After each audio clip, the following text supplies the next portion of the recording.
Good evening, sim racing fans from across the globe, and welcome to iRacing Live and LSRTV, the voice of sim racing, as we bring you Monday night coverage of the RSR Full Throttle Cup Series presented by Gary Mercer Trucking and Sim Experience, live from the Paperclip Martinsville Speedway. We get set for 200 laps tonight, and probably a whole lot of good old-fashioned short track beating and banging. So as we get ready to kick things off and kick qualifying off tonight, we welcome you inside the Inside Sim Racing Broadcast Tower. Jacob Seelman, Evan Pasoko, and Austin Coop along for the ride with you here tonight as we're ready to rock and roll, Evan. Round number 5 of 2016 from the points side.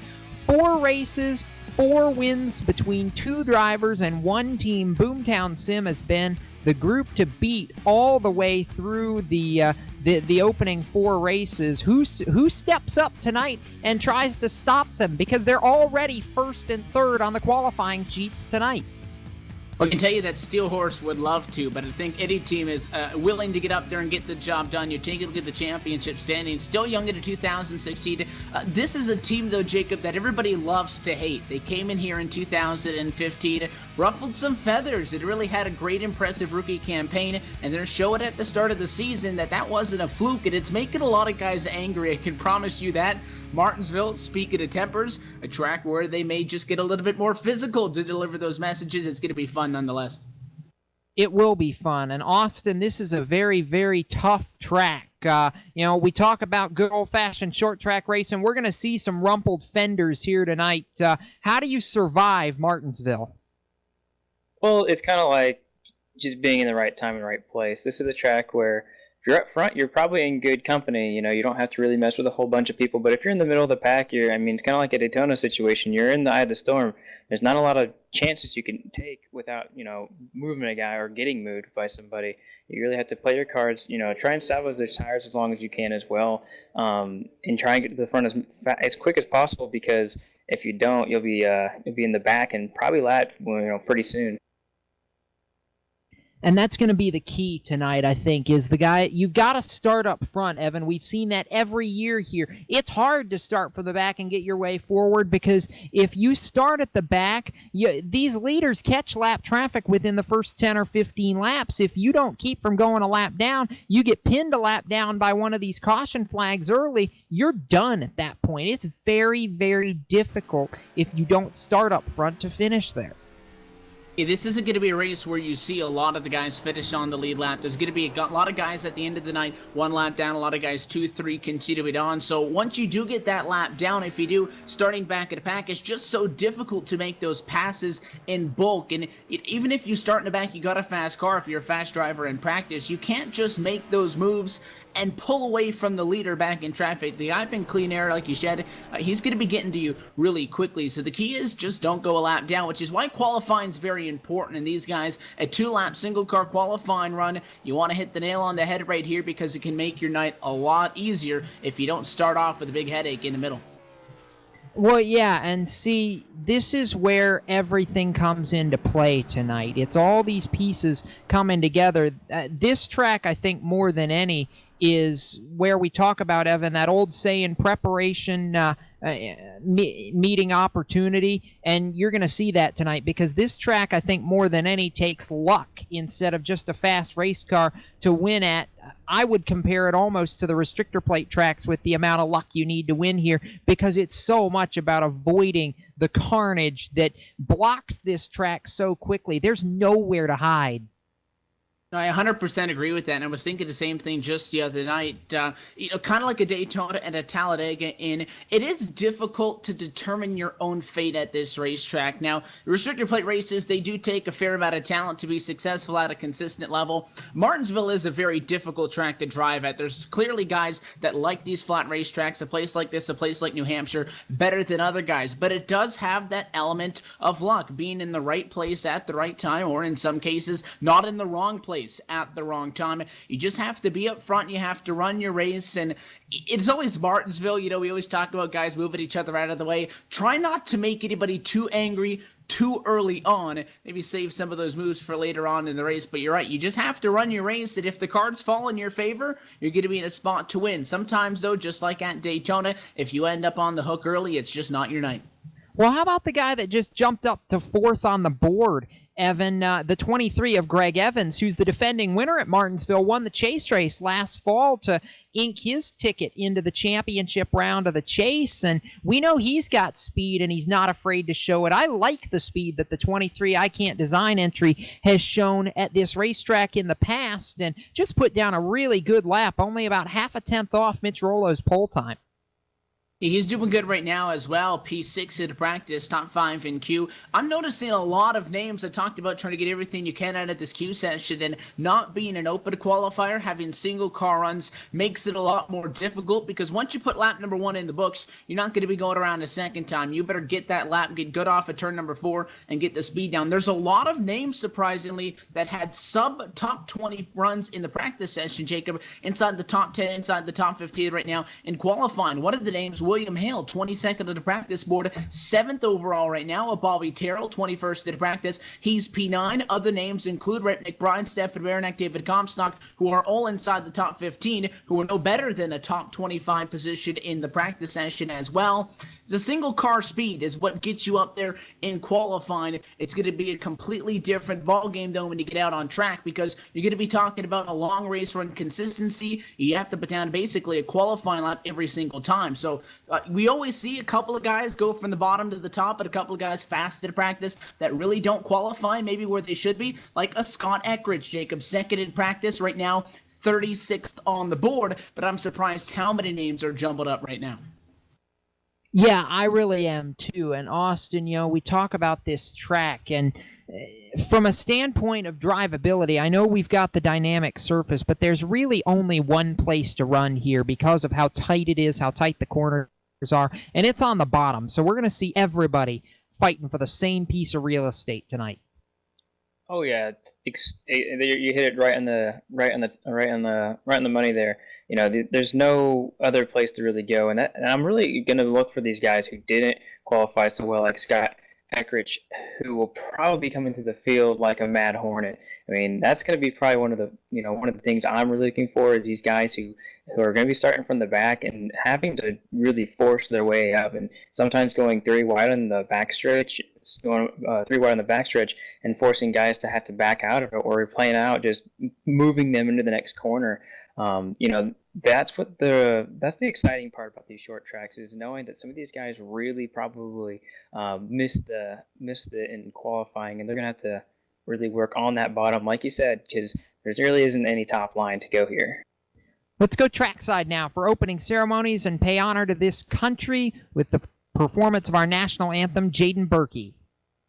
Oh, say, can you see by the dawn's early light what so proudly we hailed at the twilight's last gleaming, whose broad stripes and bright stars through the perilous fight o'er the ramparts we watched were so gallantly streaming, and the rocket's red glare, the bombs bursting in air, gave proof through the night that our flag was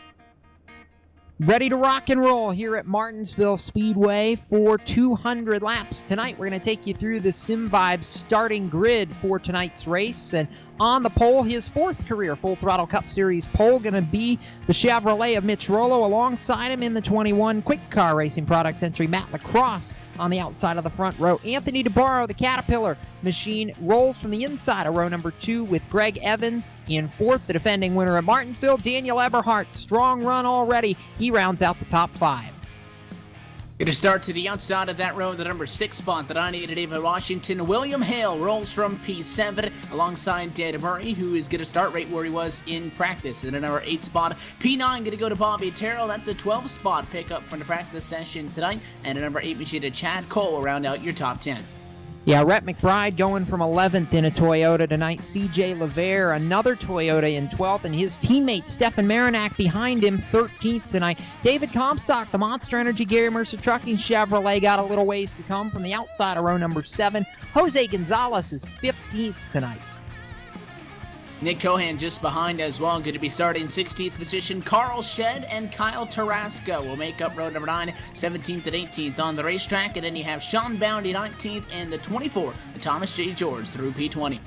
And speaking of the driver of the number 24, as the rest of the starting grid rolls on your screen, let's see if we can't dial up the driver of the Napa Chevrolet as our in-race reporter tonight. Thomas George, Jacob Seal, and Evan Pasoko in the broadcast booth. You got a copy? 10-4, Jacob. All right, my friend. I know Martinsville's a lot of beating and banging. What's it going to take to keep that car out of trouble tonight? Just be aware of the cars around you. Going to be loose off of 2 and 4, I think. Pit strategy is going to be a big factor, but mainly just keeping an eye out for any cars that are going to wreck in front of you and just hope that you don't get collected. You get caught up real quick here. We talked about that during the pre-race. We know that's going to be an issue, and hopefully there won't be a lot of cautions for us to catch up with you tonight, but if there are, we know where you'll be, so we'll let you get to it, and best of luck. We'll talk to you later. Thank you, man. Track backs up on the screen. Evan, this is the smallest track on the circuit that we go to, and it is very, very flat. So these guys have a lot to work with here tonight.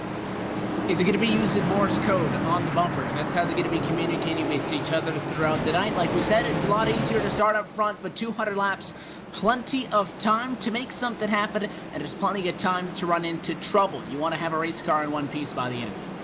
Yeah, you do. Pace cars going. We're working through 3 and 4, and glad all of you are with us on iRacing Live and LSRTV. The field in the hands of Mitch Rollo and Matt Lacrosse as we work to the American Ethanol green flag, and the Boomtown Sim teammates go right to P1 and 2 by the time they get to turns 1 and 2. Rollo away, DeBarro to second, and Matt Lacrosse got hung out on the outside with no help early. He's going to try to slot in. Greg Evans is all the way there, top 3, trying to break away on the bottom as we come to complete lap 1. At a 23 sideways coming off a turn number 4, it looked like Matt Lacrosse even had an opportunity, Jacob, back off of it, slotted on. He wants the challenge, but problems behind that battle for 3rd. Spitter on the front straightaway, problems for the 45 of Carl Shedd. That's one of the Aegis Motorsports cars. Carl Shedd going to be the cause of our first caution of the evening, and I know the over-under on when we would see that first caution was small. I didn't think it was going to be lap 2, Austin, but hey, you know, I guess sometimes you just got to work with what you're given, and what we were given just like a year ago is another caution inside the first 5 laps of this race. Yeah, it really looked like it was aggressive, a little bit of aggressive driving here. You know, it's only lap 2, and you know, a little bit of loose. Maybe I could say it's a little loose, but you know, I mean, the picture says it all right there. Under caution already, Evan, and this is a track, we talked about it, things happen so quickly, and for Carl Shedd, this was an incident, I don't think it was of his own making, and I think a lot of these incidents tonight are going to be that same way. You're just in a scenario where it's easy to get turned by somebody from behind because you're all fighting for that curb. Yeah, and it was almost very similar to the side-by-side fight we were watching for 3rd. This one had Nicholas Cohen on the outside of the racetrack. and just got sideways. That was all there is to it. It did a really good job of correcting that car. Didn't get all that bad out of shape. The problem was when you come up off the corner, especially the guys on the bottom, they're going to try to go as wide as they can. There's not a lot of banking. You want to be able to get back to the gas as soon as possible. So Shed was coming up there, and he almost drove into the left rear of that 61, but it was no fault of his own because, again, Cohan kind of got sideways and that rear end snapped around, and unfortunately for the 45, it shot him to the inside wall, and he got a pretty good lick in the left front. The good news, he locked down the 45 Toyota before he came back up in the traffic. So that was right in the middle of the pack, and thankfully it's limited to just a one-car accident there with the 45. It's going to be a long night for him, though. Got to get that car fixed up, try to get back out there, and now it's just the salvage from here on out because he's down in 42nd spot, 1 lap to the negative already. We talked about having a headache early. That's not going to be fun for the next 197 laps.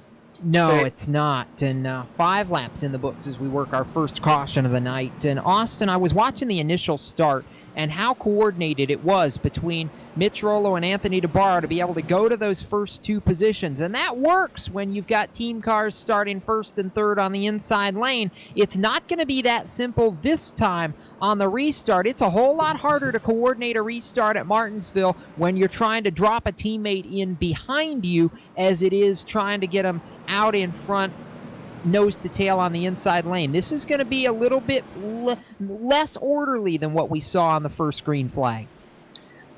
Definitely, but it is the first couple laps, so I mean they may try and do something, but if it doesn't work, I don't think we're going to see anything drastic here. But I you know, they still will probably help each other out here at the beginning for sure. I mean that's not out of the question at all. But no, look for the 21 car of number 21 of Matt Lacrosse to kind of know that's coming and to jump right in there. He's going to give it a shot, and he's going to have a shot on this first American Ethanol green flag restart of the night. They work off 4, and we are back underway at Martinsville. They try to make it work. They play it to perfection. DeBarro to the bottom of the racetrack, and it's side-by-side for third behind them.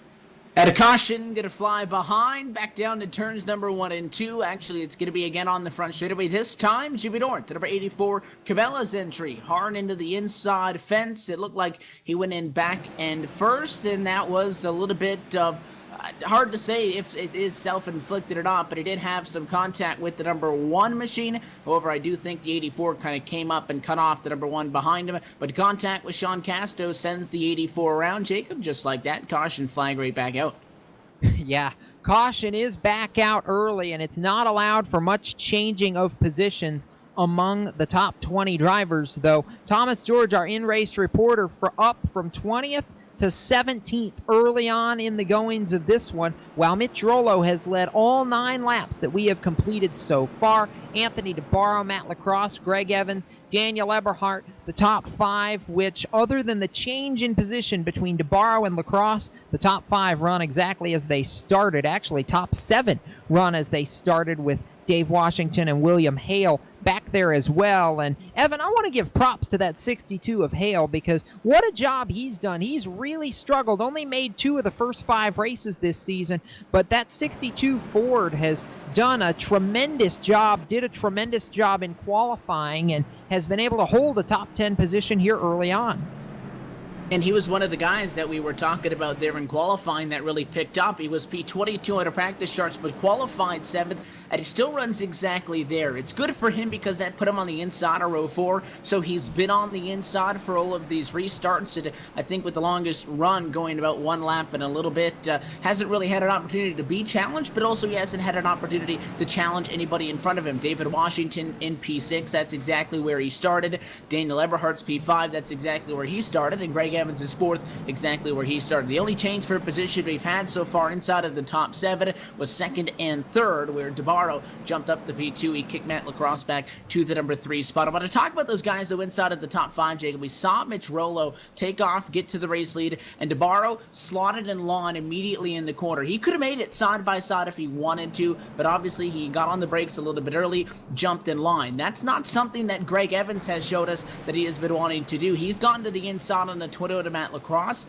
and Lacrosse, unlike DeBarro in front of him, has not got on the binders and gotten in line. He had a couple of opportunities, opportunities. He thinks that he can challenge that 23 off the corner. He got close right before that first caution flag came out. I'm not entirely convinced he wouldn't have cleared him coming off of turn 2, but watch for that 21 machine trying out the outside of the racetrack. Yeah, I'm going to be interested to see how that shakes out here. And Austin, we talk about the dynamic surface and the outside. Is there any way that these guys are going to be able to make the outside work tonight? I mean, we've never seen it at Martinsville. I don't. At this rate with these cautions, I don't think they're going to lay enough rubber down on the bottom for the top to be really that effective. I think we got to run a lot more green flag runs and a lot longer green flag runs as we get double file. But I really want to mention something that we kind of hit on earlier is about the lap down process. Christopher Herlo just got his lap back, and if you go a lap down here with the way the cautions kind of fly here, you may be one of those lucky people to race for that lucky dog spot like he just did this time by. Yeah, and that's big for Herlo in the 87. He needs to make up some points tonight, as does Corbin Hemstreet, who was outside the top 30 in points, had to qualify in via the go-or-go-home process tonight. Green flag flies with the conclusion of lap number 14, and Mitch Rollo back on the gas, barely led that lap from his teammate DeBarro, having trouble shaking him. Now they get settled down in line. DeBarro took a peek to the inside, no dice there in 3. And that time we saw Lacrosse get the inside of the racetrack for the restart. So the 21 machine single file into third. It leaves Greg Evans behind it. Fourth, top 5 single file. Caution flag again behind your leaders down the front straightaway. And it looks like a slow number 5. Dan Murray on the inside of the racetrack may be where the yellow's from. 34, Sean Boundy, I think, as well got a piece of that. It looked like Dan may have slowed up as being a part of that. He, by at least our scoring, he was a little bit ahead of Boundy, who was the major cause to that, Evan, but it puts us quickly back under caution with 16 laps complete. Yeah, that's a tough hit for Dan Murray. One of the drivers running. We talked about starting in the middle of the pack and, not maybe being difficult to get up to the pack, but even more so than that, if you're going to be stuck somewhere, you don't want to be in the middle. P9 is not all that bad for Dan Murray, but again, you're just in so much thick traffic coming off of the restarts that you got a little bit loose off the corner, and there was no opportunity for the Ada Chad Cole behind him to get checked up, but Dan got dumped into the inside wall, heavy front end damage. Again, good job, he locked it up. He was able to avoid coming back up in the traffic, and then you mentioned the 34 is Sean Boundy. Boundy, the secondary incident after the caution flag had already thrown. He got turned around as those guys tried to siphon through on the top side of the racetrack. So it started back there. Sean Boundy, really an innocent victim in that one. Again, could have been a lot worse, but that's the third early yellow here in just the opening 15. Yeah, it is. We now work lap number 18 under the caution flag. I think the caution actually coming out on lap 15, so still a long way to go. And Chad Cole going to take the obligatory claim for that yellow. And under the incident point system, Martinsville is a race, Evan, that can make or break your season, because if you're involved in a lot of chaos tonight, boy, you could be sitting out for a race or two, depending on how it all shakes out, because of that incident point system they put in place a year ago. And again, I mentioned when we looked at the replay, realistically, I don't think there's anything you could ask Chad Cole to do. He was right behind that guy coming off of the corner. If these guys got on the brakes every single time somebody in front of them got a little bit out of shape, they'd get dumped from behind every single time. So you kind of have to get off the gas and see what's going to happen. He did get into the back of him, though, and again, just the way that incident system works, take the caution and go to the back as opposed to not claiming it, and then you could get penalized post-race. Again, it's just a part of being in the wrong place at the wrong time, and the guy who's going to win this thing is going to be in the right place at the right time. And so far, Mitch Rollo, he's enjoying the clean air because he hasn't been a part of any of the festivities so far. We're seeing in the middle of the pack that 96 still paces the way. That is correct. He has led all 20 laps that we have run so far. We're expecting that we're going to get lights out this time by the flag stand, and we do indeed. So we're going to go back with 21 complete. And unfortunately, Austin, this race is shaping up like it did, like Evan and I saw a year ago, where we had a bunch of cautions early. This is about the point where maybe you hope these guys settle it down just a little bit to perhaps get a green flag run. I just don't know what we're going to see here. Yeah, and as they wave off the green flag this lap, these guys, it's almost like a Daytona race in some way. If you're up front, you're really kind of safe. If you're in the middle, you don't want to be there. And if you're the back kind of trailing, which I don't think you would ever want to do at this track, but let's just say you are, then you're at least in some good company to watch the accident unfold. These guys just need to be a lot more patient and realize that these setups take a couple laps to really get into on a run. I mean, these things get so loose.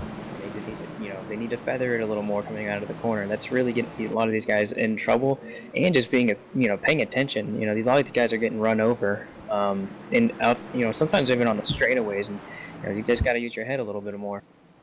Coming to our third American Ethanol restart of the night, Mitch Rollo trying to again get out in front. His teammate Anthony DeBarro behind. They try to settle it in. DeBarro can't quite get there. It could be 3 wide almost for a moment. Now they settle it in and start to funnel it back down into a couple of different lines here. Look at William Hale going for, I think, the 4th spot now. Right there as Lacrosse got in. Hale got up to 5th, and he's pressuring Greg Evans right here.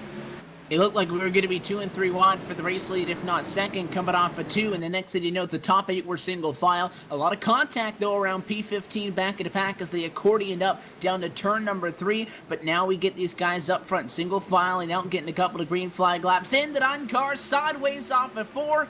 He'll hang on, but the problems continue behind. Everybody scatters in turns 3 and 4. It's a parking lot and heavy damage to Joseph Thies in the 25. Back under caution, 25 of 200 complete this time, and we're going to take this opportunity to step away for a moment here on iRacing Live and LSRTV. Mitch Rollo, your leader over Anthony DeBarro, Matt Lacrosse, Greg Evans, and William Hale. We'll be back right after this. You're watching the RSR Full Throttle Cup Series presented by Gary Mercer Trucking on iRacing Live and LSRTV, the voice of sim racing.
Welcome back to LSRTV and iRacing Live as we bring you the Martinsville 200 for the RSR Full Throttle Cup Series presented by Gary Mercer Trucking and Sim Experience. And Mitch Rollo has led every one of the 28 laps we have run so far. We're getting ready to come back to the green flag with 29 complete after a caution that all got started when the 4 of C.J. LeVere got in the back end of the 22 of Bobby Terrell, and chaos was on from there. We'll talk more about that in the moment. First, though, Mitch Rollo and Anthony DeBarro, as they have for every restart tonight, lead the field back to the green flag. We're underway again, and they try to coordinate it this time, and DeBarro almost got helped around from Matt Lacrosse. Could have been a whole lot worse off, too, but they somehow made it through. Oh, look at the 62 of William Hale, hard into the corner to the inside on Greg Evans, Jacob. He blocked it on. He hit it David Washington down the back straightaway. He is not shying away at all. That move will put him from P7 to P4 up the inside. That was a gutsy move by the rookie right there, Austin. And those are moves that don't make you any friends. He needs to be careful that doesn't come back to haunt him later in the race, because that was, as I think I would have put it here a year ago at Martinsville, that was a little ballsy. That was extremely gutsy, and I would consider that a power move. And you can't do that very often, especially with the way the tires go, and with your competitors. You can't do that very often because now they're going to know what's coming. And I think he showed his hand a little too early, but for him it paid off. He's in 4th place in the top 5, looking for 3rd right now on that 21 of Matt Lacrosse. Watching a battle with Jose Gonzalez right now. The Got Balls Toyota, or as he says, he's called it in the past, the Puerto Rican Meatball Company Toyota, Evan. It's gone by both names, but regardless of what you call it, Jose Gonzalez in the top 10 from 15th, doing a nice job. A couple of guys behind him as well that I want to point out: Glenn Campbell, Corbin Himstreet, Mike Kelly, all up a dozen spots or more here in the early going. Those are the guys that, for the most part, have been behind a lot of the incidents, going from the 24s, 25s down to the 14s and the 15s. Gonzalez going to lose 1 spot, though. He's still up 5 from the beginning of the race because David Comstock is on the move. Hello, Monster Energy Chevrolet moving forward, but he's got a lot of front-end damage, was involved in some sort of contact in the opening 30 laps. Curious to see how that's going to affect the race car, because it's not just a little bit of damage. That nose is front. It looks like the Ford Fusion. How about William Hale, the star rookie, coming into his own tonight, makes the pass on Matt Lacrosse for the 3rd position, and it has been an impressive battle to watch this young rookie come forward. That 62 machine has been brilliant so far tonight for the Lymphoma Awareness Ford. And Austin, he's impressed all of us so far. Even with the gutsy move that he pulled on the restart, he's not taken any prisoners. And if anything, he's actually gaining a little bit of respect, I'd argue, right now. Oh yeah, and that was him getting by Matt right there. That was almost a testament to say that his power move wasn't a fluke. He really does have the speed. And yeah, like you said, he's taken a little bit by little every lap. As he's going to come across this time. We'll see if he's catching the leaders. But yeah, definitely just the way he's maneuvering himself across the track is definitely. He just knows where to put that car, and he knows not where to put it in danger. Of course, he is losing the leaders a little bit, but definitely some great moves to get to where he is now. I mean, not many people can do what he's done, go from 22nd to 3rd in about 40 laps. It's been tremendously fun to watch, and we didn't think that car had the speed, Evan, in practice. As Austin said, 22nd on the practice charts. He qualified in the top 10, though, found about 8/100ths, and he has proven that qualifying time was no fluke. Just a great job by him. The problem is he's trying to catch the leaders and not really able to do that, though. Mitch Rollo and Anthony DeBarro starting to work some lap traffic now. We finally have a long enough green flag run that they've caught the back of the field, and that's going to close this battle up just a little bit. Not many problems getting around the 5 at Amory. They'll put him his 3rd lap down early in this one. But back of the field right now, about 15 seconds off, and you're running 20-second lap time. So right now, getting a couple of guys that have gotten the damage. You see top side, the 45 machine, now going to go an additional lap down. That's Carl Shedd, who falls now 6 laps off of the lead. In fact, running 43rd of all 43 entries tonight. Give them 5 more laps, and they're going to be at the back of the lead pack. And sometimes those guys are going to be battling for position side by side. They might have to wait, and you would like to think they're going to be patient, especially early on. They may be forced to push the issue, though, because William Hale is not too far back. The top 2 separated by just 0.2 of a second. In fact, Anthony DeBarro is all over the 96, trying to find a way by. Keeps looking high, keeps looking low. Hale only being 1 second off, is well within striking distance to get up on those guys if they get checked up for whatever reason. Let's give a call to our biggest mover of the race through 44 laps of this one, Scott Eckridge, in the 70 car for Steel Horse Racing. Started 37th, had a terrible qualifying lap in that machine, has worked his way up 20 rides 17th right now. He's gotten halfway through the field, Austin. He's about half a track behind the race leaders, but he's done what he's needed to do. He's been smooth, he's been consistent, and he's really made up some track position. It's not about where you are right now with 45 complete, though it's nice to be out front. It's going to be about where you are later in this race as we watch the race leader, Mitch Rollo, get way sideways.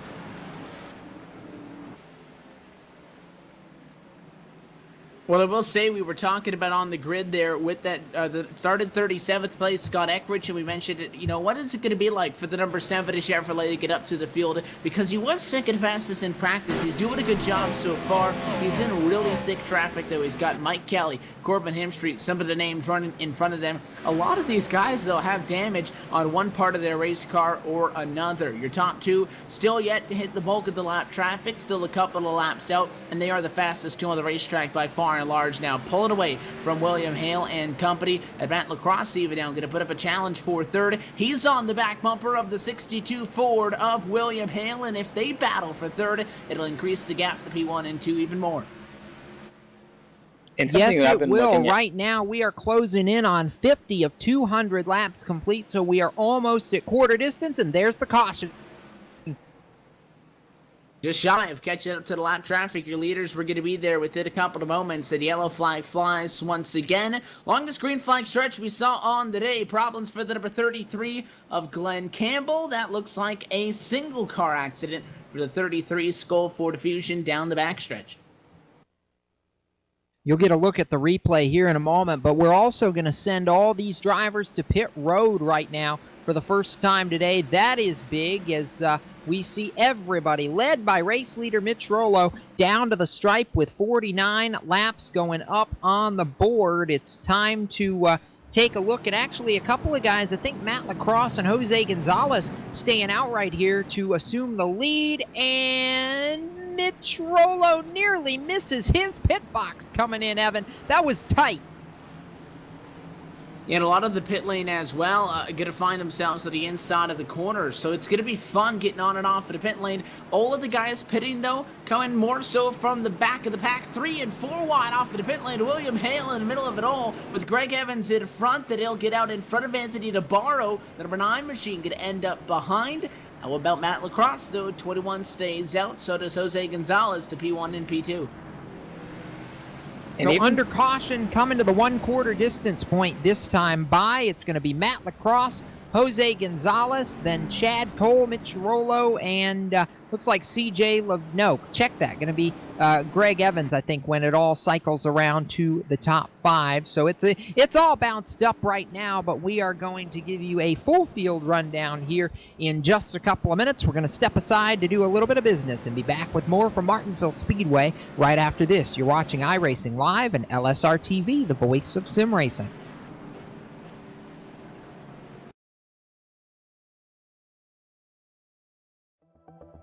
The 2016 iRacing World Championship Grand Prix Series is all about change.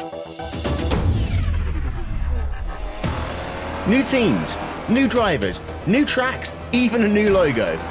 And oh yeah, there's a brand new car. After 5 years of competition, we say goodbye to the Williams FW31 and we say hello to the McLaren MP430. But this isn't just a brand new car, it's a whole new ballgame. And with it, we bring new excitement, new strategies, new technology. For example, energy recovery and drag reduction systems. There's a new way of thinking about racing, and for all the drivers participating, it's back to the drawing board, wiping the slate clean in the ever-consuming pursuit of perfection. One little slip-up, one wrong move on track, one poor strategy call, and it's over.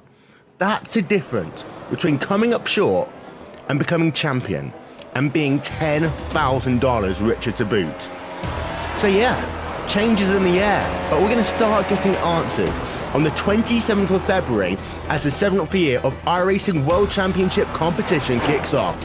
And you won't miss a thing, with every single race live on iRacing Live, coverage brought to you by RaceBot TV.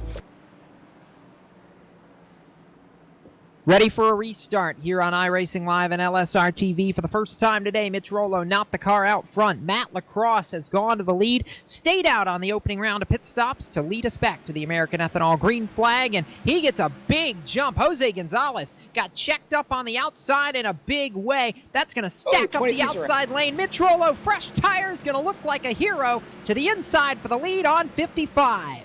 DeBarro, though, sideways in the middle of turn number 2. The number 9 Cap Machine on the apron. No caution after he got into Greg Evans in the number 23 machine. The 9 spun down to the inside. He didn't go all the way around, so no caution. We stay green, and that's a big hit for both the 23 and the number 9. In fact, that 9 going to go all the way to the tail end of the lead lap. And now we watch the battle for P2. Lacrosse has it. William Hale, aggressive as ever, looking to the inside. Lacrosse not willing to give it up quite yet on the old tires. Drives it hard to 62, though. Going to force it into the inside with the power move. Coming off of turn number 2, side by side for second.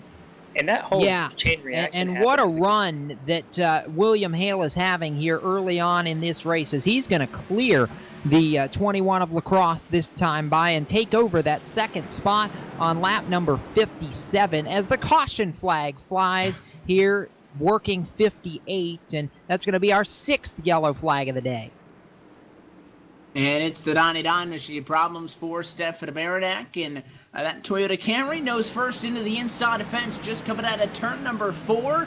And this one is a single car accident. So that's going to be about the 3rd time we've seen that happen. It just got loose. There's nothing else you can say about it. Did a good job, got on the brakes, kept it out of the fence, but it came to a stop in the middle of the track. It does trigger the yellow flag. That'll be fun to see what the 9's going to do, because it may be a huge benefit to DeBarro, who I'm sure is going to want to get tires now. And he's all the way back, Jacob, after the contact inside the top 10 in 33rd position. It's a long way to go. I got a word for that, Austin. Ouch.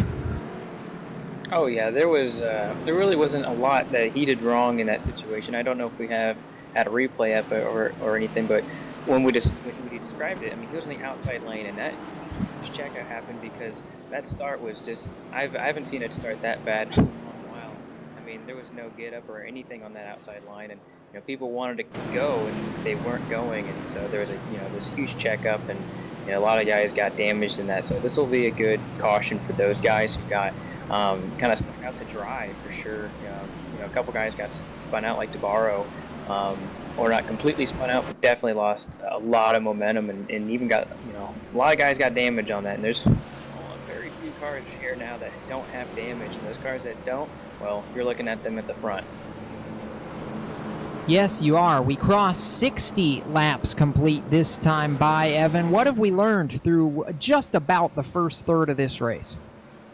You might not finish the race with bumpers. That's all I can tell you. There's a lot of people front-end damage, a lot of people back-end damage, to the point where it might just become the norm. And the contact with the 9 and the 23 shows us that, hey, even running inside the top 10, top 5 even for that matter, doesn't mean that you're safe from finding yourself in a mess.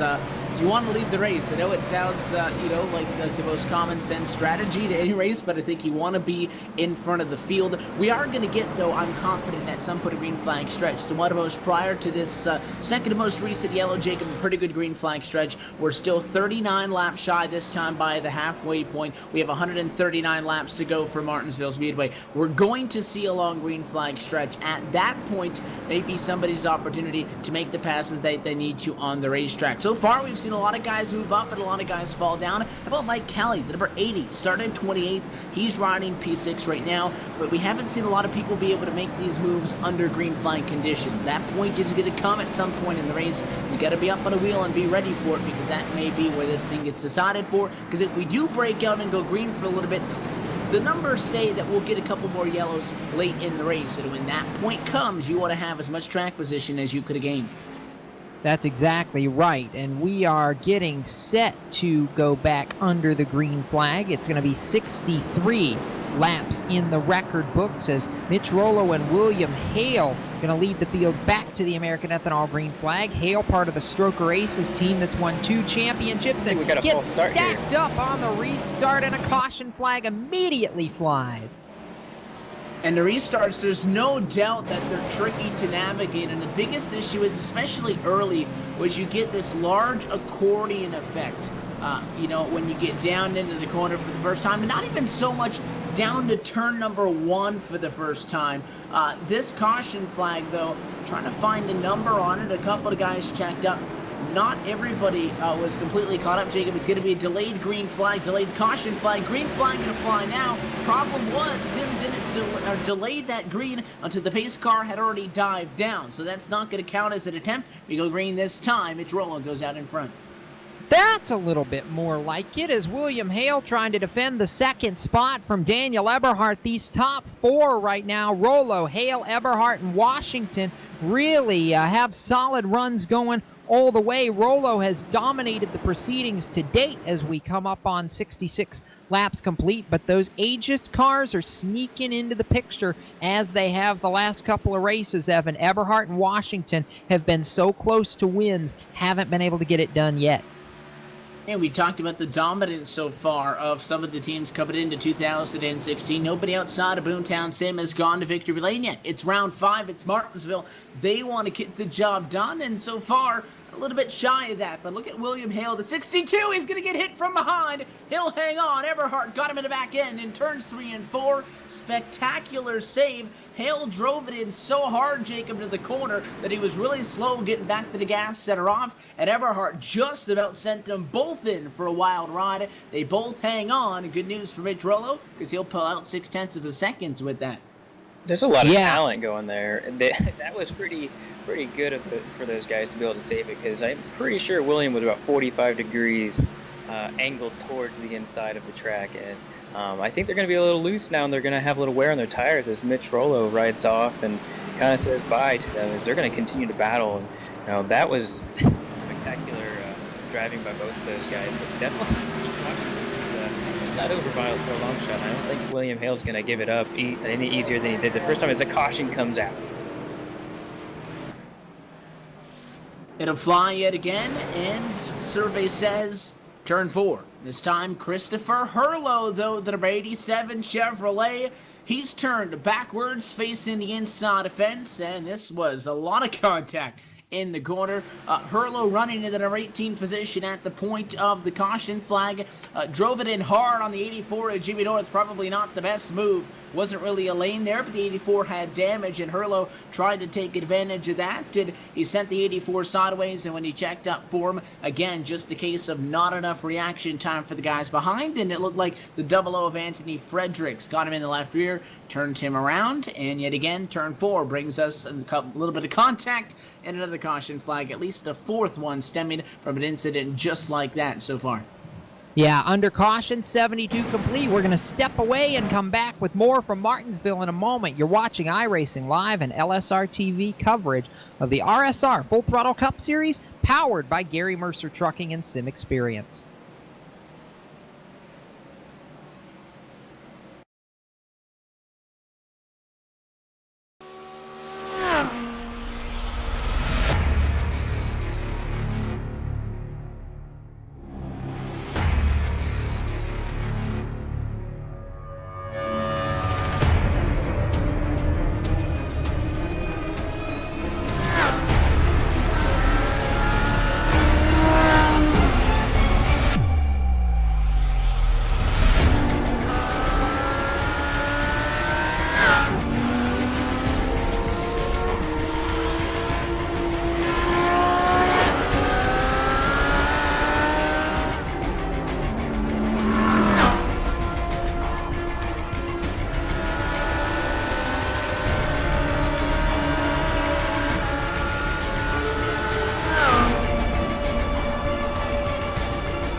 We're back live at the Martinsville Speedway. The pace car going to duck down to the pit lane, going to be 75 laps down and 125 laps to go. In the RSR Full Throttle Cup Series Martinsville 200, Mitch Rollo inside, going to be in control of the field to the Air Ethanol Go Zone. Green flag back in the air, and it'll be a side-by-side drag race to turn number 1. William Hale going to get on the brakes, stuck in line to P2, and leave the battle behind where David Washington topside. Going to get P3. He leaves Everhart, who got squirrely off the quarterback and fourth. Then side by side we go for P5 on back. You know, something we haven't really talked about today is David Washington. He's in third place, looking to take a second away from William Hale. But I think if William Hale drives like he did, he'll be good for about 5 laps. But then I think David Washington will really have a shot at that P2 position right there, Evan. Single filing out now inside of the top 10. Again, we were talking about Washington and Hale battling just before the yellow, and they got together in turn number 4 a couple of laps prior. Thankfully, they weren't the yellow. They still run to P2 and 3, 0.3 of a second behind your leader. Good battle just inside the top 10. The 23 machine. Look at Greg Evans. Remember when that AMSOIL Chevy started to P4? It looked a lot nicer than it does right now. And a power move up the inside. Corbin Hemstreet swung it up the inside and took that spot away. We talk about no holds bar back at Pack Hemstreet. Will go up to P11. It'll drop Greg Evans now back down to 12th as his woes continue tonight. And now everybody inside the top 10, single file, at least for a brief moment. And that's a really interesting move by Corbin Hemstreet. And if you look at his car, he doesn't really have anything to lose. I mean, he can drive that car as hard as he wants to, and it probably doesn't act like it did when it started. But I mean, that's a cool, another caution. But that's one of those traits about Martinsville that your car can still drive pretty good as long as it's still in one piece. And the contact this time is in turn number 4. And an interesting one because Christopher Hurlow slow on the inside of the racetrack after he self-spun it coming out of turn 4. The caution flag came out. And then the number 41 machine of Adam Blattle got hit in the back end, check it up for the yellow by the 25 of Joseph Theis on the outside of the racetrack. And he got turned down right into the 87 machine. So you talk about when it rains, it pours. Christopher Hurlow, he wrecked, and then he got hit by a car that was wrecking behind him, and that's going to bring out another yellow. Again, turn 4 by far and large continues to be Calamity Corner tonight, and that may do it for Blattle because he comes down to the pit lane. A lot of damage on that car, heavy smoke pouring out of the back end. Not many of your leaders, though, electing to come down to the pit lane this time. Rollo, Hale, Washington, Everhart, and Cohan run right now 1 through 5. You know, at one point I was looking at Hale and I was looking at Eberhart, and I was kind of glad that they were separated by David Washington there, just because you never know what's going on in William Hale's head about that accident that happened earlier. But they're going to be right next to each other again on this restart, permitting that none of them pit before the green flag. And that's one of those things you got to talk about. You got to talk about tempers here, and they're definitely flaring. Definitely a lot of cautions. A lot of them aren't probably too happy about that, but that's the name of the game when you come here. You know, you got to get that damage fixed. You got to keep your cool, and the guy who keeps his cool the most, Mitch Rollo, well, he has had an incident with hardly anybody this whole race. He's got the coolest head of them all at the moment, right at the top. Well, he has, Austin, and it's easy to not have incidents with people, Evan, as we've seen in the past, when you're out front, because you can control the race, and providing you have enough speed to be able to not get hit from behind, you usually don't get involved with anything, going through the course of this race. We're 83 laps in this time by, and we've still got a long way to go, but if the early stages are any indication, Mitch Rollo, if he can keep controlling this race the way he has, I don't see anybody right now that can beat him because of the fact we just can't run enough green flag laps. Yeah, and up front, what you can do is you can actually run your line. The problem is for a lot of guys back in the pack is you feel like the walls are closing in on you and you're really not running your line. You're just trying to not hit the guy in front of you and not get hit by the guy behind you. So you're getting off of the gas a little bit sooner. Not getting on the brakes, but you get off the gas a little bit sooner, and you have to gauge your braking based on the guys in front of you unless you want to run somebody over, which, to be fair, we have seen a couple of times tonight. But it is a tough balance to strike in the middle of the pack. And slowly but surely as the lights go on for the pace car, drivers begin to fall off of the lead lap. Just 29 remain on the lead lap at the moment as those numbers start to go down. A little bit more real estate could open up, but not a whole lot more available out on track with this restart. 115 laps to go. Hasn't felt like it, but we're really not all that far for the halfway point.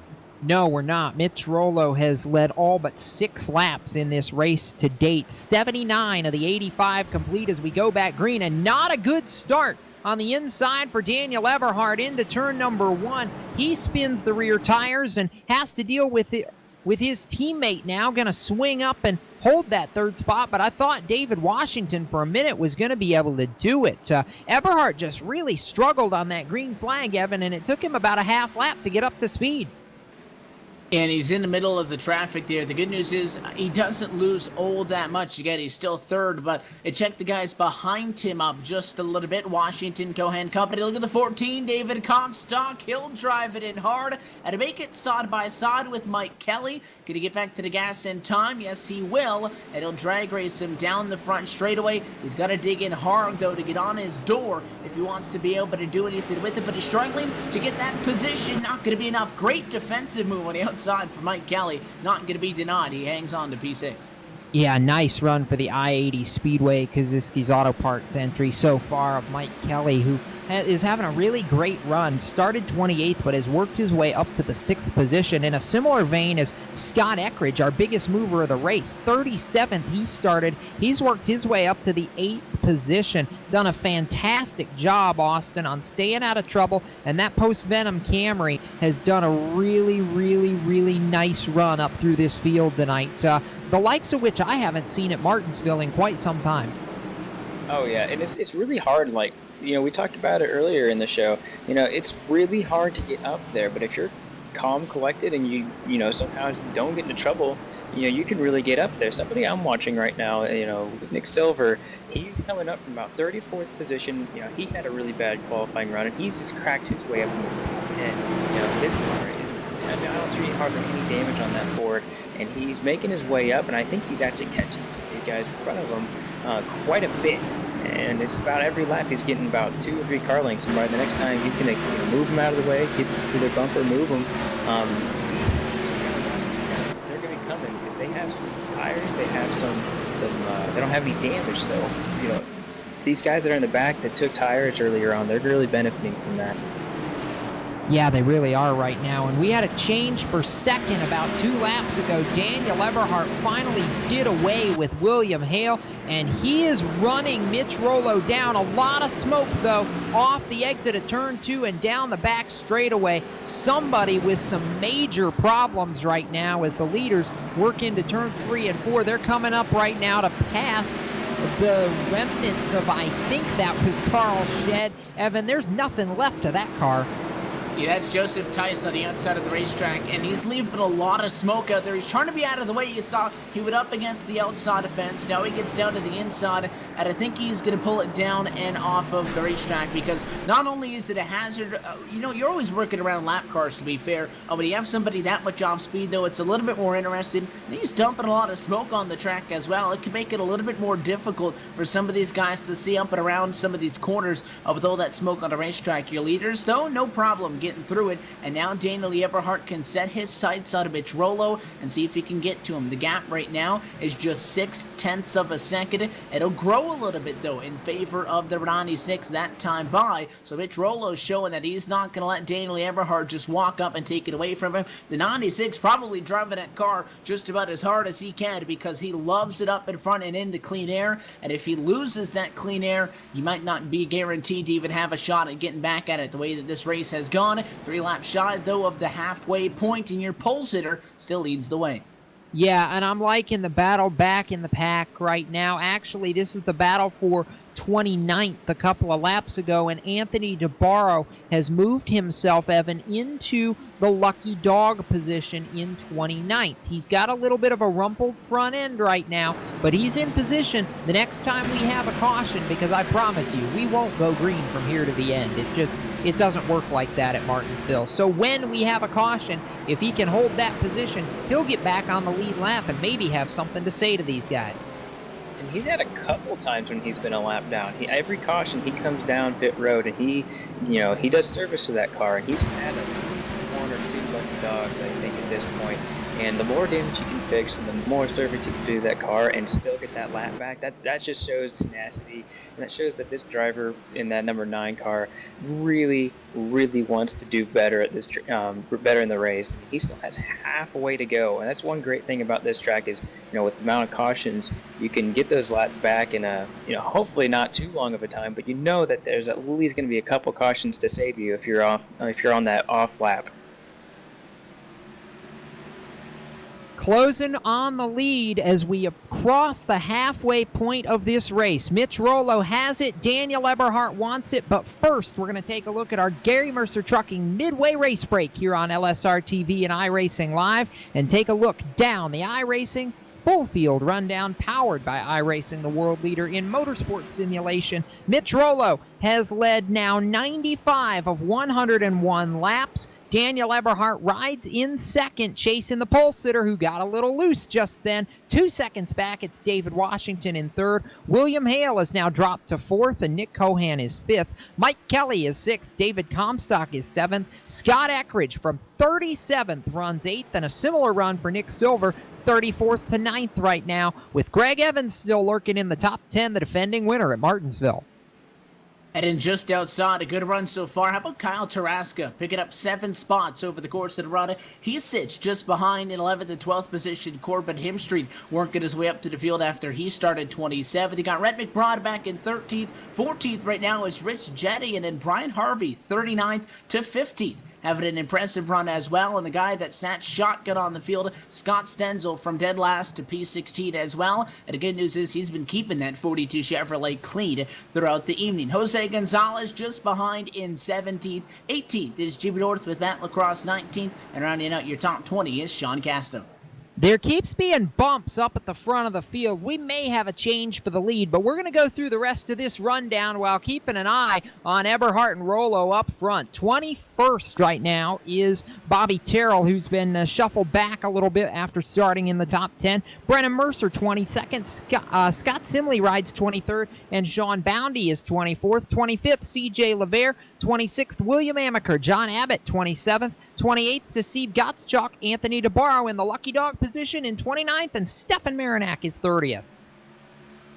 And in 31st, just behind, also on lap down to Wayne Vincent as well with Christopher Hurlow, P32. 3 laps down, 33rd is Dan Murray. Nelson Rivera is 34th, 35th. Kevin Linden, Chad Cole as well. 7 laps back in 36th. Joseph Tice is on the pit lane, 13 laps down in 37th. Tim Matthews is 38th with 39th. Thomas J. George behind the wall. Carl Shedd is 40th right now, 17 back. And then to round out the field is Glenn Campbell, Adam Blottle, and Anthony Fredericks, 41st, 42nd, and 43rd. All 3 of those drivers are off the racetrack.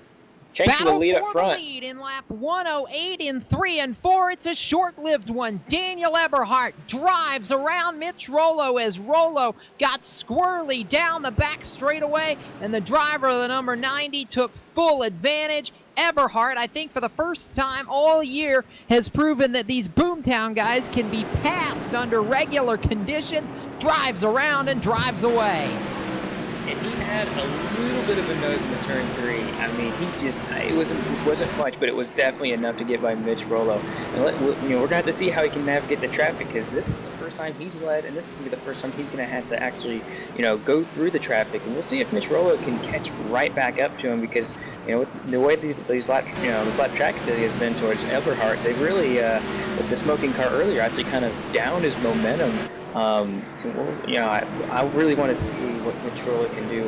Take a reprise here, take a moment to, he was really running his tires hard. We'll see if he can get right back up to him. But Daniel was really hunting him down there for a while. We knew it was only a matter of time before he got to the bumper and maybe moved him, but he passed him pretty clean there. He really did, Evan, and that was the key. It's hard to pass somebody dead clean at Martinsville, and Eberhardt did as clean a pass as I think you'll ever see at the paperclip, and now he almost got the front end taken off by lap traffic there. He is having trouble getting around the 91 of Steve Gottschalk, and that's going to bring Mitch right back up to him, and that's going to be the key. Traffic may well determine who wins or loses this race, but Eberhard has got to be careful. Yeah, we know that when you get to the lap traffic, you want to be conservative. We are past the halfway point, so you're going to have to be a little bit more aggressive. But it brought Mitch Rollo back, and this is what we were talking about earlier on in this race as a factor that might be able to bring some of these other guys back up and battle for the race lead. Eberhard took over, though, and a 96 really wasn't able to navigate it any clearer. But again, right now, they're in the thick of things. We're at the point now where you're not going to just catch a couple of cars, Jacob. It's a constant flow of guys that you're putting a lap down, guys that you're putting 2 laps down, and then you always have those guys out on track that are pretty beaten up that are just out there logging laps. It's not going to get any clearer as this green flag run goes on, so Eberhard's going to have to start to devise a strategy, and hopefully for him, those lap cars just stay high in the corner. It makes it a lot easier on him, but we all know that if that was the case, it might be just too easy, and we can't have that. And our in-race reporter, Thomas George, has just taken his Napa Auto Parts Chevrolet to the garage area. His day is done, and if we get another caution, we will catch up with him here in the latter stages of this race. But right now, with 116 laps going up on the board, Daniel Eberhard trying to end the 4-race winning streak. For Boomtown Sim, he is out in front over Rollo, Dave Washington, Nick Cohan, and Mike Kelly from Martinsville Speedway. You're watching iRacing Live and LSRTV, the voice of sim racing. We're going to go non-stop and be back after this. The 2016 iRacing World Championship Grand Prix Series is all about change. New teams, new drivers, new tracks, even a new logo. And oh yeah, there's a brand new car. After 5 years of competition, we say goodbye to the Williams FW31 and we say hello to the McLaren MP430. But this isn't just a brand new car, it's a whole new ballgame. And with it, we bring new excitement, new strategies, new technology. For example, energy recovery and drag reduction systems.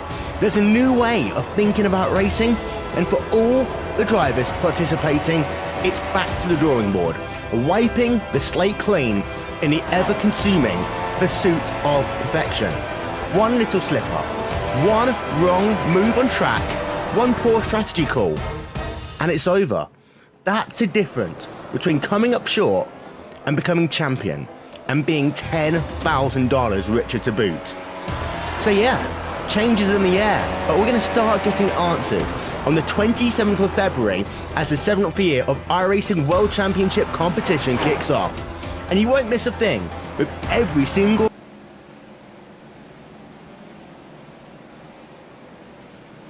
We're back live at the Martinsville Speedway, back under the caution flag, and more problems continue this time for one of the drivers that has been on one of the best runs so far this season for him, the 62 of William Hale. Top 3 car for a lot of the middle portion of this race, but he had a lot of pressure coming up from behind Austin. The 51 Nick Silver was on the bumper. Greg Evans wasn't all that far off, and he tried to get a little bit too much off of turn number 4, and he pancaked that car into the inside wall after he got out of shape. The car came to a complete stop, and it triggers the yellow. Yeah, that was really unfortunate for him. He was really fighting all day. He was high as second place. Not really what anybody really wanted to see. He was racing pretty good, racing pretty clean for most of the time, and looked like he just rounded the car out and nothing really he could do after it was already parallel with or perpendicular with the track. It definitely is not something he really wanted to see as good as he was doing at the point of the caution. So under caution and cars to pit road, Brennan Mercer takes over for a brief moment on lap number 122, and we see Brennan do this often enough to try and seal some bonus points. He will now make the dive down to pit road here at lap 123, and Evan, right before the caution, we saw Daniel Eberhard running away with this, and the key now is going to be what he can do with it now that Mitch Rollo is back on fresh tires and able to maybe make a run. But the good news for Eberhard is, unlike earlier in the race when Rollo and DeBarro were working the inside lane as teammates, now Daniel Eberhardt has a teammate on the bottom in Dave Washington to be able to work together and maybe put that 96 on the outside lane for this restart. And I do want to note as well, Brendan Mercer stayed out. He got his bonus point. The 29 likes to do that. So Brendan's going to have that in the back pocket as well. And really, we hit a reset button now because we've talked a lot about the contact, Jacob. Really, though, it doesn't matter what's happened in the previous 125 laps. It's going to be a 75-lap dash to the finish. Once another caution comes out, you do the same thing over again. For the guys that made up the progress, a guy like a Mike Kelly, a Nick Silver, a Scott Eckert, who I like right now, P6, 7, and 8, who started 28th, 34th, and 37th. They've made up the ground that we talked about earlier in the night, the ground that you want to make up before you get down to the latter stages of these races. 75 laps to go. I'm not sure how many more laps of green we'll get consecutively here, so this could start to be the go or go home moment for a lot of these guys. The caution flag going to be delayed, though, one additional time around, so it'll be a restart with 74 to go.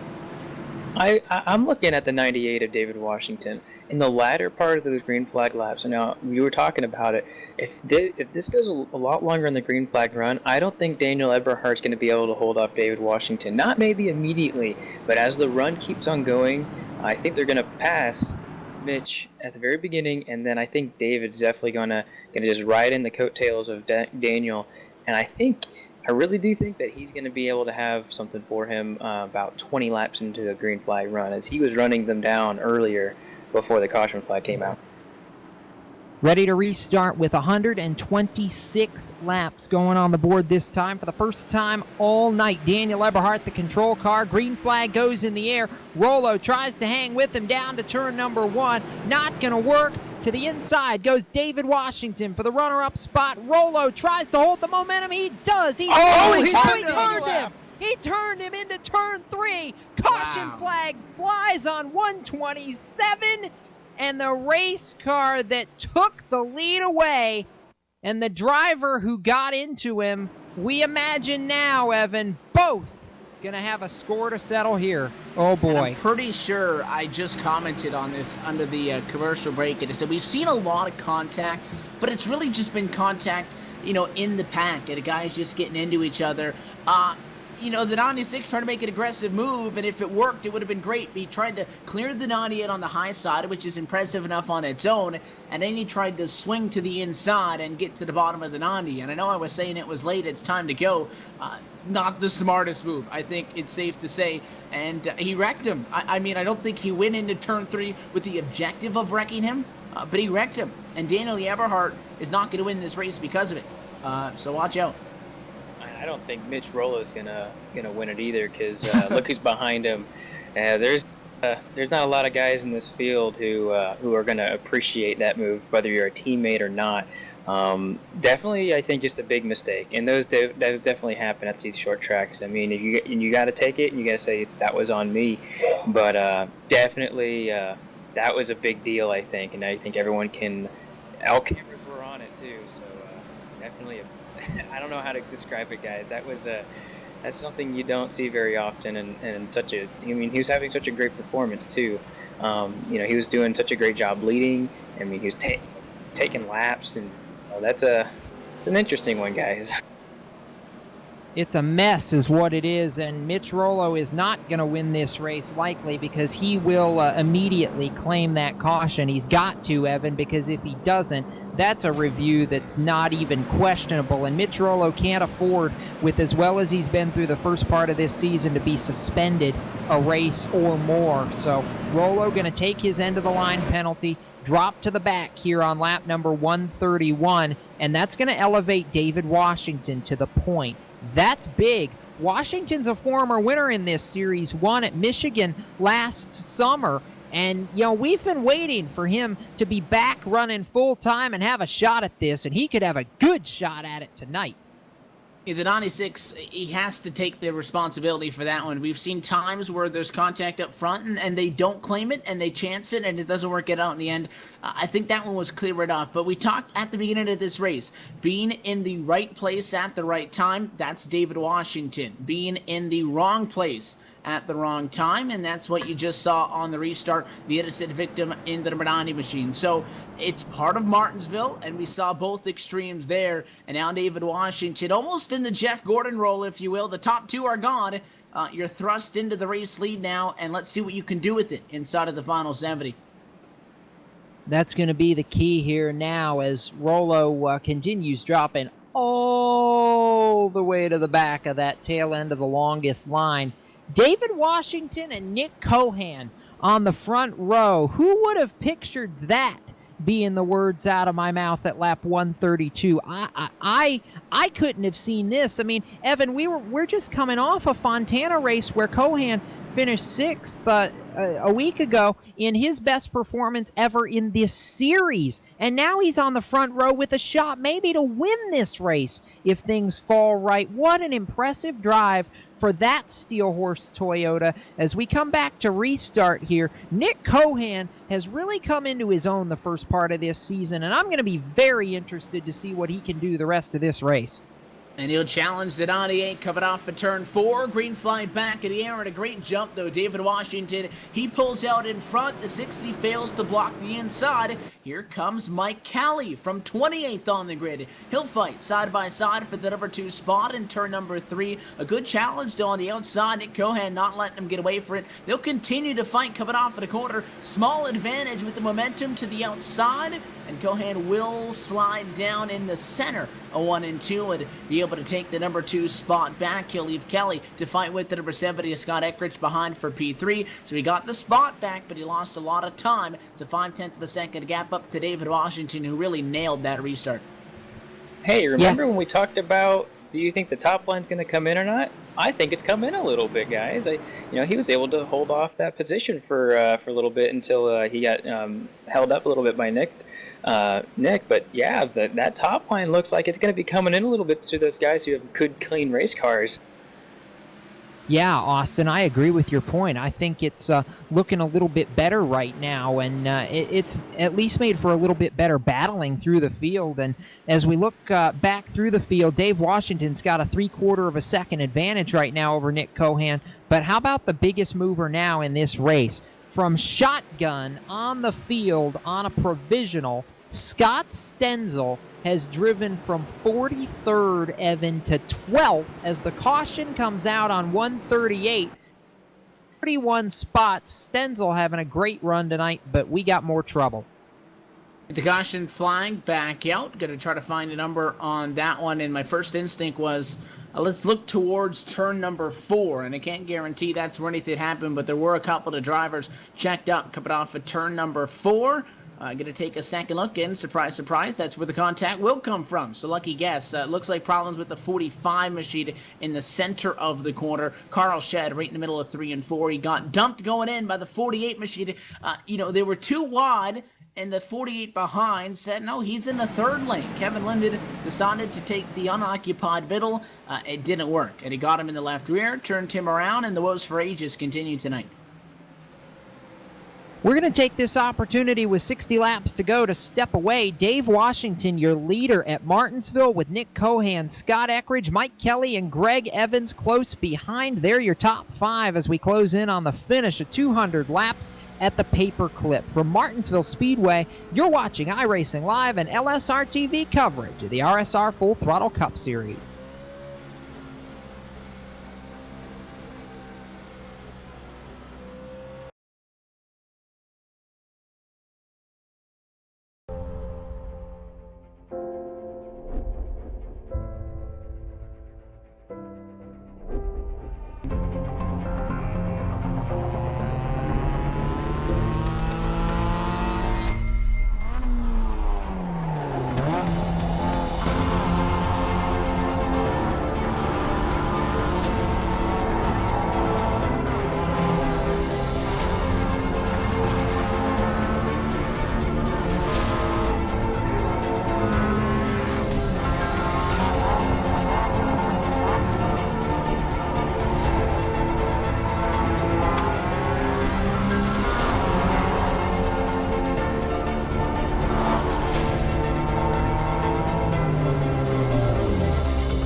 Welcome back to iRacing Live and LSRTV coverage of the RSR Full Throttle Cup Series, powered by Gary Mercer Trucking and Sim Experience here at Martinsville Speedway. David Washington, the appointed leader of the race after contact between Mitch Rollo and Daniel Eberhardt. The two race-long dominators resulted in damage to Eberhardt and Rollo having to drop to the tail. Washington now in front over Nick Cohan, a pair of Toyotas on the front row to the restart, and quickly away is the 98 of Washington. An immediate caution back out on 144. Problems on the front stretch.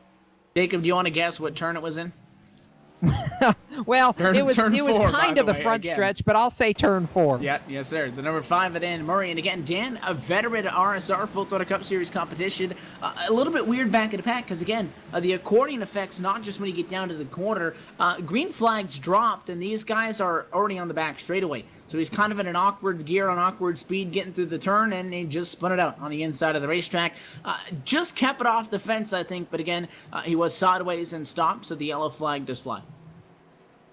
So back under caution, 55 laps to go this time by, and boy, let's look at the top 10 here, Evan, because I don't think anybody's quite where we expected them to be. Washington, the leader, we didn't expect that after the way the 96 and the 90 were dominating the day. Nick Cohan, I wouldn't have pegged him for being on a podium spot, but he's done a brilliant job tonight, as has Mike Kelly. I like the run from Kelly because he won 3 times in the Outlaw Truck Series over the winter, and we thought he was going to be a contender. Nice run for him. Scott Eckridge, 37th to 4th. Kyle Taraska, top 5. Greg Evans still lurking in 6th. Nick Silver, 34th to 7th. Corbin Hemstreet in 8th. A nice run. David, we know him from the Daytona 2, and he's not been able to do a whole lot since then. For him in the top 10, hopefully he can hang on to it. The name that you mentioned there that I've been looking at is Kyle Taraska, teammate with Scott Stenzel, the number 88 Chevrolet, running P5 right now. Hasn't had those dominating performances here in RSR competition that we have seen he and his teammates be able to pull out in some of the other series here on iRacing. He's P5 right now. He's got a clean race car, which is not something that can be said for everybody else. Austin, he's in a pretty good spot. I'd say top 5 with 50 laps to go. Nothing's guaranteed, but he's in a very good spot, especially he started 18th position, and the guys in front of him, Cohan, Kelly, and Eckridge themselves as well, started 16th, 28th, and 37th, all to be top 5 as well. They've all had great nights. Yeah, like you said, 5th place is just a really good, comfy spot to be at Martinsville because you got the leaders in front of you, and you kind of know what they're going to do, especially on the restarts. Or you have some room. You just still got to watch out for those guys behind you. But looks like the only guy behind him that has damage is on the outside line, so looks like he's actually having some good company behind him, as in getting bumped for position. But yeah, 5th place definitely a good spot to settle into. We've got 50 laps to go when we get the green flag if the lights go out this time, which I think they're going to, Evan. We know that a couple of laps ago, the 90 of Daniel Eberhardt just went in and got fresh tires on his machine. I also know that Race Control has said they are monitoring both the 90 and the 96 for the duration of this race. So we know neither one of them are happy with the way things have gone right now, but they also have a lot of eyes on them right now if anything else were to break loose tonight. Who knows? They might accidentally get together. There's a chance of that happening. They're deep in back. I'll tell you what, though. I said it 75 laps to go. Being the realist as opposed to a pessimist, and I don't think we're going to break out in a long green flag stretch from here on out. 50 laps to go. We've got a couple more yellows in the books. Just make sure you're not one of them. Hey, Evan, is that where you think the 90's going to accidentally on purpose get into the 96 just a little bit? A little bit loose into the corner. Back to green with 50 to go. Like I said, the restart on 151, and Nick Cohan trying to hold the outside lane against Mike Kelly as Dave Washington gets away. How about the run to the inside all the way to the curb for Kelly? He tries to force Cohan up. Gonna do it this time, but a nice run on the outside for the K&N Toyota does not allow Kelly to make the pass, but Kelly dives it deep into 1 and 2 to make that run. Eckridge bobbled into turn 1, and he slid way up the racetrack, 3 wide. Tarasca, the 23 of Greg Evans, and the 51 of Nick Silver. That's going to have to come to a slow, though. Caution flag flies once again. This time, it's down the back straightaway, mixing it up a little bit. The 26, Jose Gonzalez, is involved. Not the initial incident, though. Big junk in front of him. We talked about Brendan Mercer briefly, Jacob, for staying out and getting the bonus point. He's not going to lead another lap tonight because that machine is junked down in turn number 3, and all the guys behind getting collected in the accident as well as part of the, I guess, a secondary and then a tertiary accident, because the 22 is actually where all of this started. Bobby Terrell sideways off the corner, hit the fence, and got a little bit of help from William Hale, and that set off a big chain reaction. Yes, it did, and it puts us under caution inside the final quarter of this race. We're going to go non-stop and take a break here on LSR TV. Come back with more. Dave Washington, your leader at Martinsville.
Coming back to another American Ethanol restart tonight here on iRacing Live and LSRTV. You're watching the RSR Full Throttle Cup Series presented by Gary Mercer Trucking and Sim Experience. Green flag back in the air with 43 laps to go, and David Washington is your leader. Nick Cohan quickly sinks into that number 2 position, and we're off to the races again. Washington clear by about 3 car lengths, but Mike Kelly back there in a 3-way fight for third with Kyle Tarasca, Nick Silver. They're all going at it, and Mike Kelly way loose to the inside.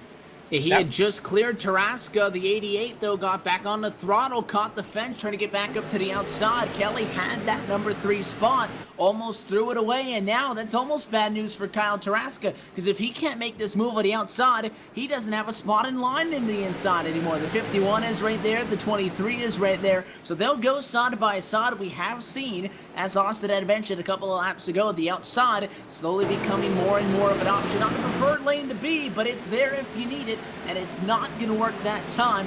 It looks like Mike Kelly starting to stretch and pull away, and that time he'll get the number 3 spot. And now Tarasca, instead of just dunking in line, he elected to go out to the outside and challenge, and now he's got to wreak the havoc of that because Nick Silver up the inside. He'll get the number 4 spot, though, because the yellow flag is back out. Yeah, caution flag flies. It's going to be 39 to go this time by when Dave Washington comes to the stripe. And his problems coming off of turn number 4. This Wait, did you say Throttle, the number 96 on the inside of the racetrack. A huge check up in front. The 2 got into the back of the 66 of Harvey. Rolo got on the brakes and then spun it out coming off of the corner. It looked like he kind of lost the grip on the back end, stepped it up the hill, and there was a Jimmy North there, and it did not work. They got into each other, turned up into the outside fence, and then the odd man out in that one is the Watershod Casto, who just got stuck inside the driver's side door of the 96. He's an innocent victim. The good news for him is he didn't really tear up any sheet metal because he didn't have a bumper on the car already. It was already missing. But still, the damage for a lot of these guys outside the top 15, outside the top 20, continues to just pour on. And again, a lot of those guys, as we mentioned when we saw the problems in the opening caution flag at lap number 2, we mentioned that these guys are just going to have to try to endure these races and just get whatever they can. That's what you see a lot of those heavily damaged race cars do. It. They're just trying to knock out the final 40 laps, see what they can get out of it.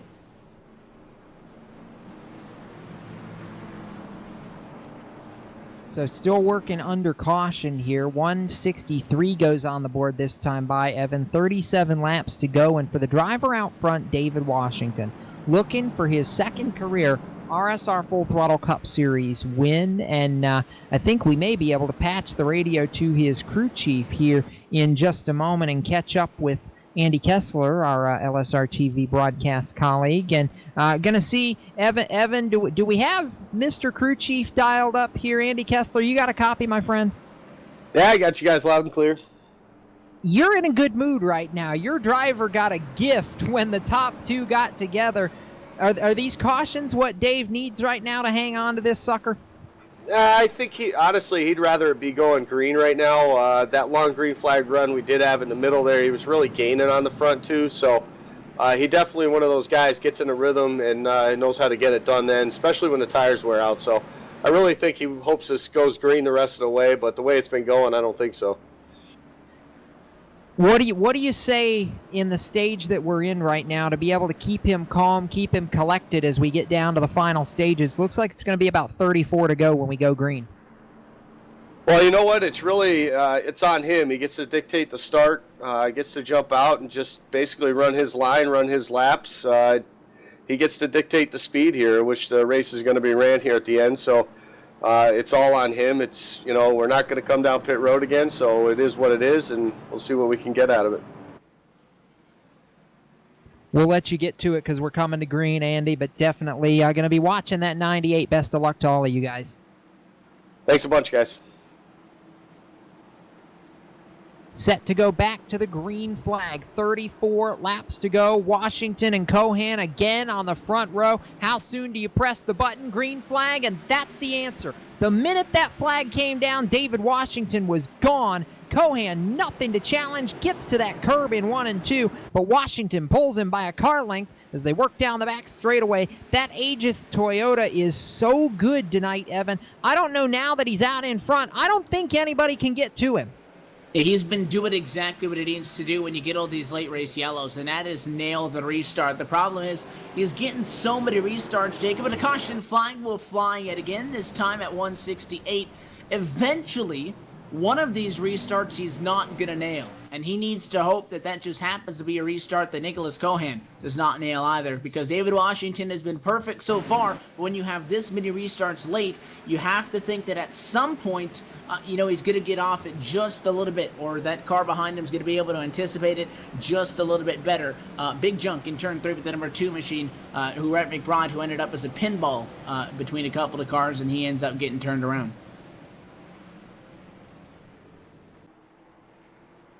I am looking at the number 61 of Nicholas Cohan, though. Before all these restarts have happened in the last 10 or so laps, he had always been put below the 80 car. He was always battling with that car.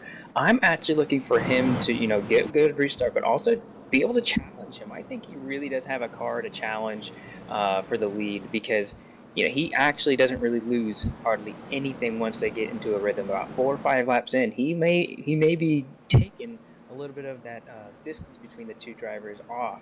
I really do think that he's catching them just little by little once we get a good green flag run. But like you said, I don't think he's really going to have a shot at this rate. We're having a lot of restarts, and he can't control them as well as David, obviously, because he's the control car. So if we get a good green flag running here, I really think that's the guy to watch.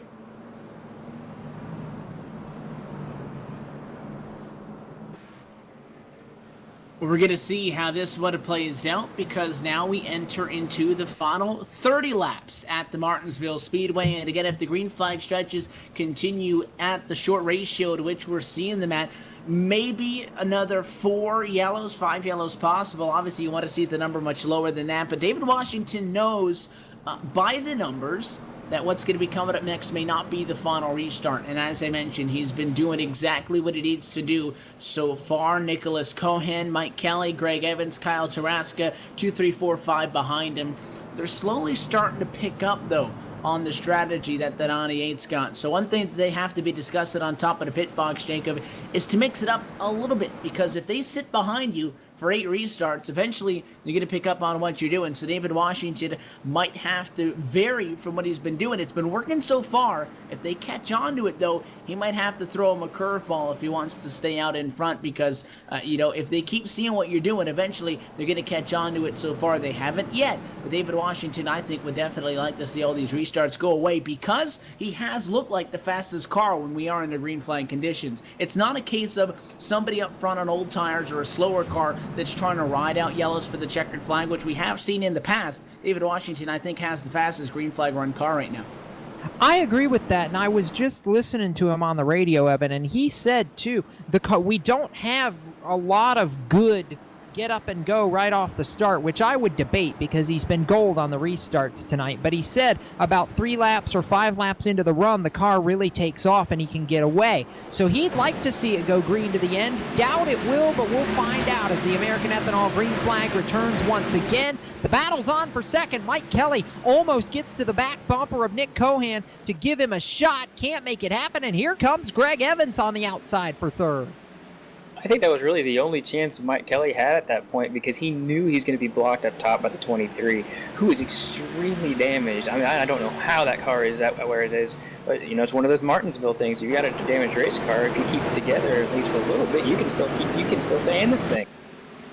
Well, that's it, right. And Evan, we've seen hunks of junk finish. I think, what was it? It was a year ago in the spring race that Adam Benefiel didn't even have a front end on the car, and he finished third somehow.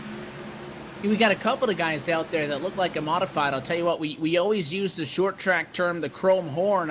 If he's got the front end of that chassis spray painted chrome, that it's actually using it, because there's no bumper up there interfering with getting the point across for some of the guys deep in the pack. But a lot of them, there's guys up there with clean cars, plenty of clean cars. One included in that conversation is David Washington. He's been doing a spectacular job up at the front of the field right now, 0.5 of a second in front of Nicholas Cohan. But there are a couple of other guys, again, that have had just a little bit of front end damage all night long, and you have to wonder how much that may be bugging them, if it's causing any issues with oil temperatures or anything else along those lines. A clean car, most definitely, though, the way to go. This time by, going to be 22 laps to go, and there's the yellow. And none of us are surprised. I will say, though, there's a lot of cars stopped on the front straightaway. It may not be in turn 4. We got to go back and look. No, it is turn 4. 3 wide did not work. It looked like Jimmy North heavily damaged. They tried to split him. It worked with the 62, and then Jimmy came up just a little bit too much. I don't think he saw the 21 machine up there, Jacob, at Lacrosse, because Jimmy just came over the radio and said, oh, 3 wide? And the 21 was there. I don't think he saw him. Came across the nose. Track got blocked, and at least 4 cars get some bit of that damage. Well, Anthony DeBarro has just taken his car to the garage area, I believe, as a result of this parking lot. So unless Corbin Hemstreet, riding in 9th, can find a way through the chaos, Evan, the 4-race, and actually going back to last season, the 5-race win streak by Boomtown Sim going to come to an end tonight by the one team that everybody in this broadcast booth, I think, thought it was going to be broken by. We knew that Aegis had the speed to keep up with those Boomtown guys, and they proved it all night. I mean, Eberhardt, before the issues with Mitch, was right there and had passed him. Washington now, nobody's been able to touch him during the latter stages of this race. It's just been mighty impressive. And Aegis, again, another one of the teams that is new to the RSR Full Throttle Cup Series. So you have plenty of these big teams, these staple names, the names that if you've been watching RSR on LSRTV for the last 3-4 years, you'll know. And again, it's the rookies or the sophomores that continue to put it to them. Martinsville, we talked a lot about how tonight could involve a lot of luck, and sure, you can say that, well, they just had a bad night, and that happens in racing. But consistently, the new guys and the young guys are putting it to them, and I think that that's going to continue to upset some of these veterans. And based on what we've seen through the opening 4 races, and based on what we're seeing right now with David Washington up front looking to get back into RSR FTC victory lane, I think the rest of this season is going to be a lot of fun. Not that I'm saying the veterans have underestimated what a lot of the new young talent would be able to accomplish in this series, but they're definitely coming out a lot stronger and getting up front and winning races and leading laps right away, right from Daytona, right off the bat, more so than I think they were maybe anticipating. Yeah, you're definitely right. Something I've been watching for the latter 30 laps is the number 51 of Nick Silver and the 70 of Scott Eckridge. They started deep in the field, and not just 25th place or not. They started about 34th and 37th place. They're not there anymore. They are respectively 6th and 7th, getting ready to go for a good restart. That's true. I've been watching them battle for the last about 20 laps throughout these restarts, and they've been really clean driving. I mean, they've just been doing a really good job as we get closer to the green flag here once again with about 17 laps to go. Yeah, we're ready to roll one more time. The pair of Toyotas back on the front row. Green flag flies, and Dave Washington with 17 laps to go is not able to escape Nick Cohan this time by. That's the best run we've seen from Cohan on a restart, and he pops the wall off turn 2, gives up about a car length, but that's as close as he's been to Washington all night long. He timed it about as well as he possibly could have, Evan. Yeah, they're going to continue to get better and figure out what the 98's doing. That is what I was talking about just a couple of laps ago. Now Cohan wasn't able to make it on the outside. He looked to the top side when he went down to 1. He immediately got on line, though, down the back straightaway. Is he fast enough to get to him? That's the question. Side-by-side battle continues behind them, and it's a dogfight for third. Mike Kelly sideways coming off of turn 4. He'll hang on to it, drive it hard in, and he'll door the 23. Greg Evans out of shape sideways. They save it. They'll hang on once, not twice, and Greg Evans will maintain control of that car. He'll fall to P5, though Tarasca on the outside to 4th. Are you kidding me right now? Evan, that should have been a caution 4 separate times in a lap and a half, and somehow Mike Kelly never lost third. And he didn't want to back down either, because he knew if he was like, oh, I don't want to wreck everybody, I'll just slow down. No! I mean, he went in there knowing he was probably going to hit somebody. That was great, though. Great driving.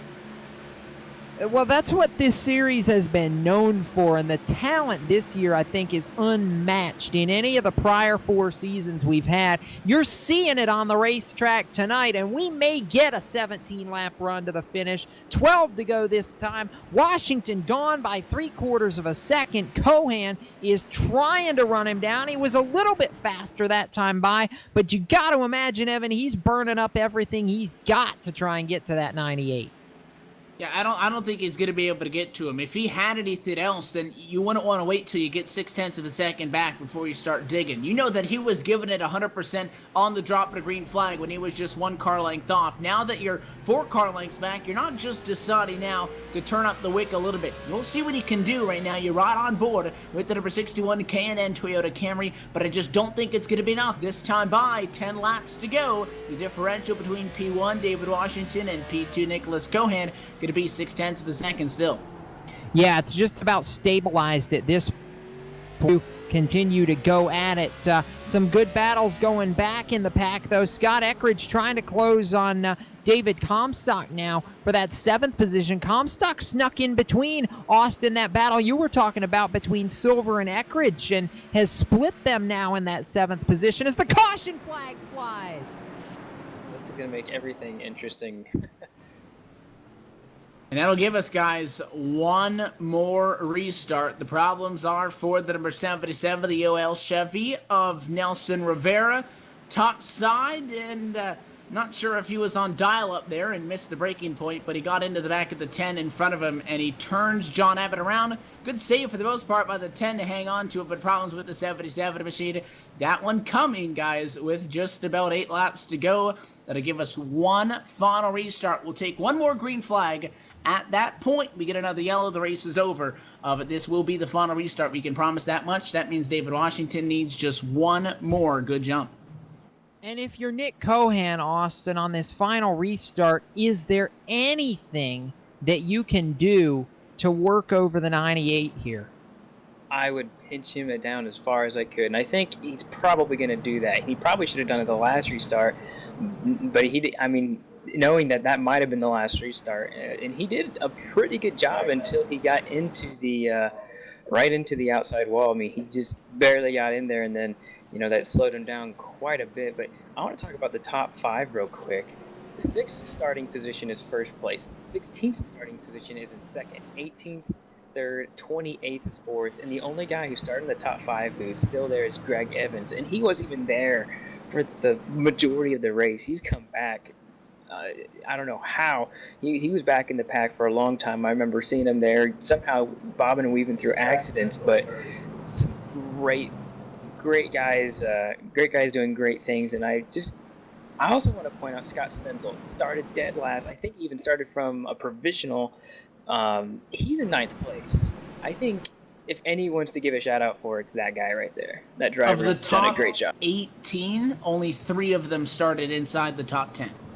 Yeah, that should tell you something right there. But, Stenzel, I got to give him props. He's had the NASCAR Camping World Truck Series experience in the past to back up the drivability that he's had tonight. And he's a former winner in this series, former chase competitor in this series, won 2 times a couple of years ago and made the chase, made a good run in it for a little while. So Stenzel has the talent. This isn't a surprise to me, just the matter that he started 43rd and has come his way through the field to a very nice performance. You saw Washington trying to scrub those tires off, get them cleaned off. He cannot afford to spin the tires on this restart, Evan. One mistake and it's game over. And this is it. I think out of the last 12 restarts or something along that number, Nick Cohan was only there once. The bad news for him, it was the last one. The most recent one. Yeah, so you better hope that that's not a trend. Restart going to be coming up. We'll take lap number 198. Going to be 3 laps to go.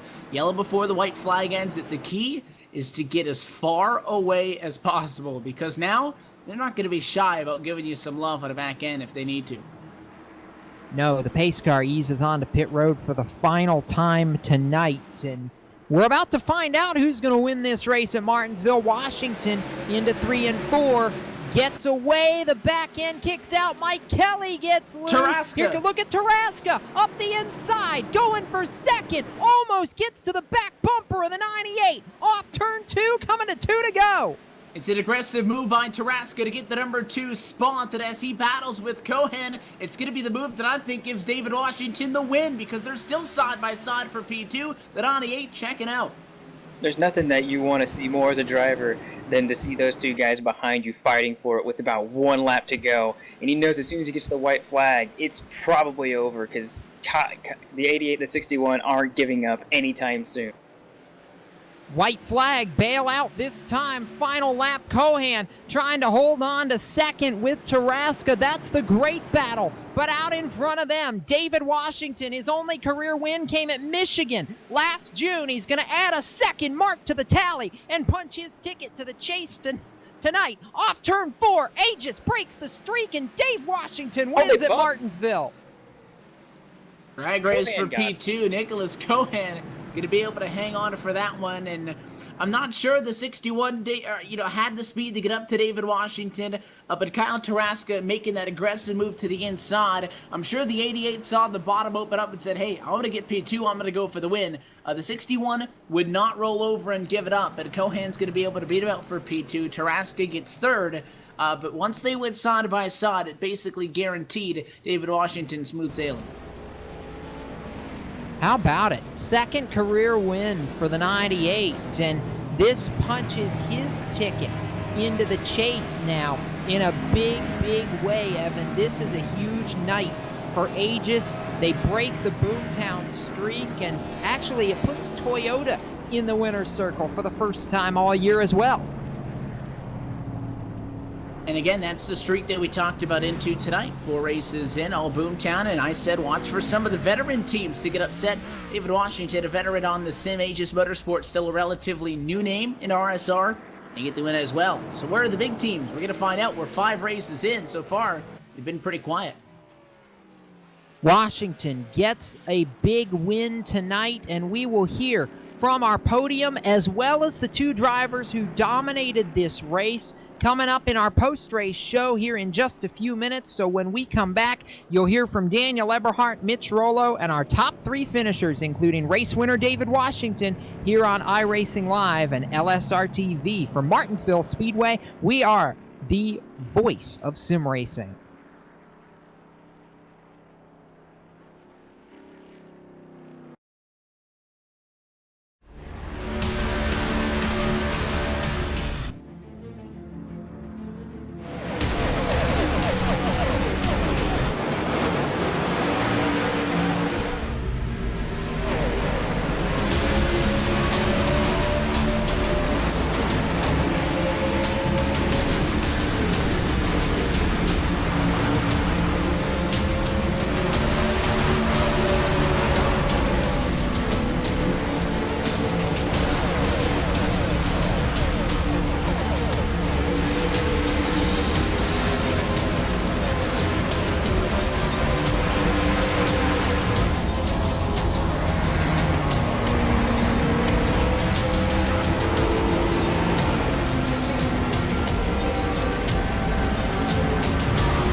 We're back live at the Martinsville Speedway for the post-race show as the RSR Full Throttle Cup Series Martinsville 200 draws to a close, and David Washington back at RSR Victory Lane. Going to catch up with him in a moment. In the meantime, I want to welcome you into the LSR TV post-race show. Let's take a look at our Gary Mercer Trucking full race results for round number 5. Washington on the top spot in a side-by-side battle, settles P2 in favor of Nicholas Cohen, with Kyle Taraska coming home P3. We'll talk with them in just a moment. Mike Kelly as well, a solid result in P4, and Nick Silver walking away inside the top 5. From 37th to P6, he gains 31 spots. Scott Eckridge coming home with a solid finish tonight. Greg Evans, P7. David Comstock at 8th. 9th position was Rich Jetty, and Scott Stenzel from the back to the front rounds out your top 10.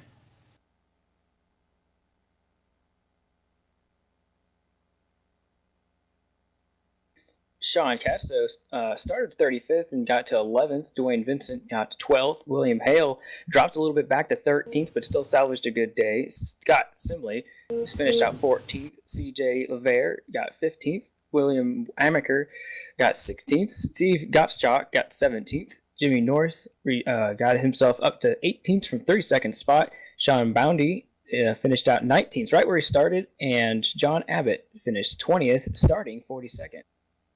21st position, Daniel E. Eberhardt, not that the number 90 machine wanted. Christopher Herlo, 22nd, and then 23rd, Ryan Harvey, the final driver to finish on the lead lap this evening. 2 drivers that finished 1 lap down, 24th, Rhett McBride, and 25th, Corbett Imstreet. 4 laps to the negative as well, behind Dan Murray in 26th. For Dan Murray and Bobby Terrell, P26 and 27. 28th position tonight, the 77 at Alistair Rivera, Matt Lacrosse in 29th, and 30th for Chad Cole.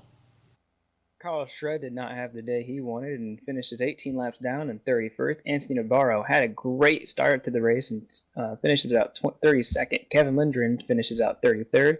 Mitch Rollo, 34th. We're going to talk to him in a little bit. Stefan Marinek gets 35th.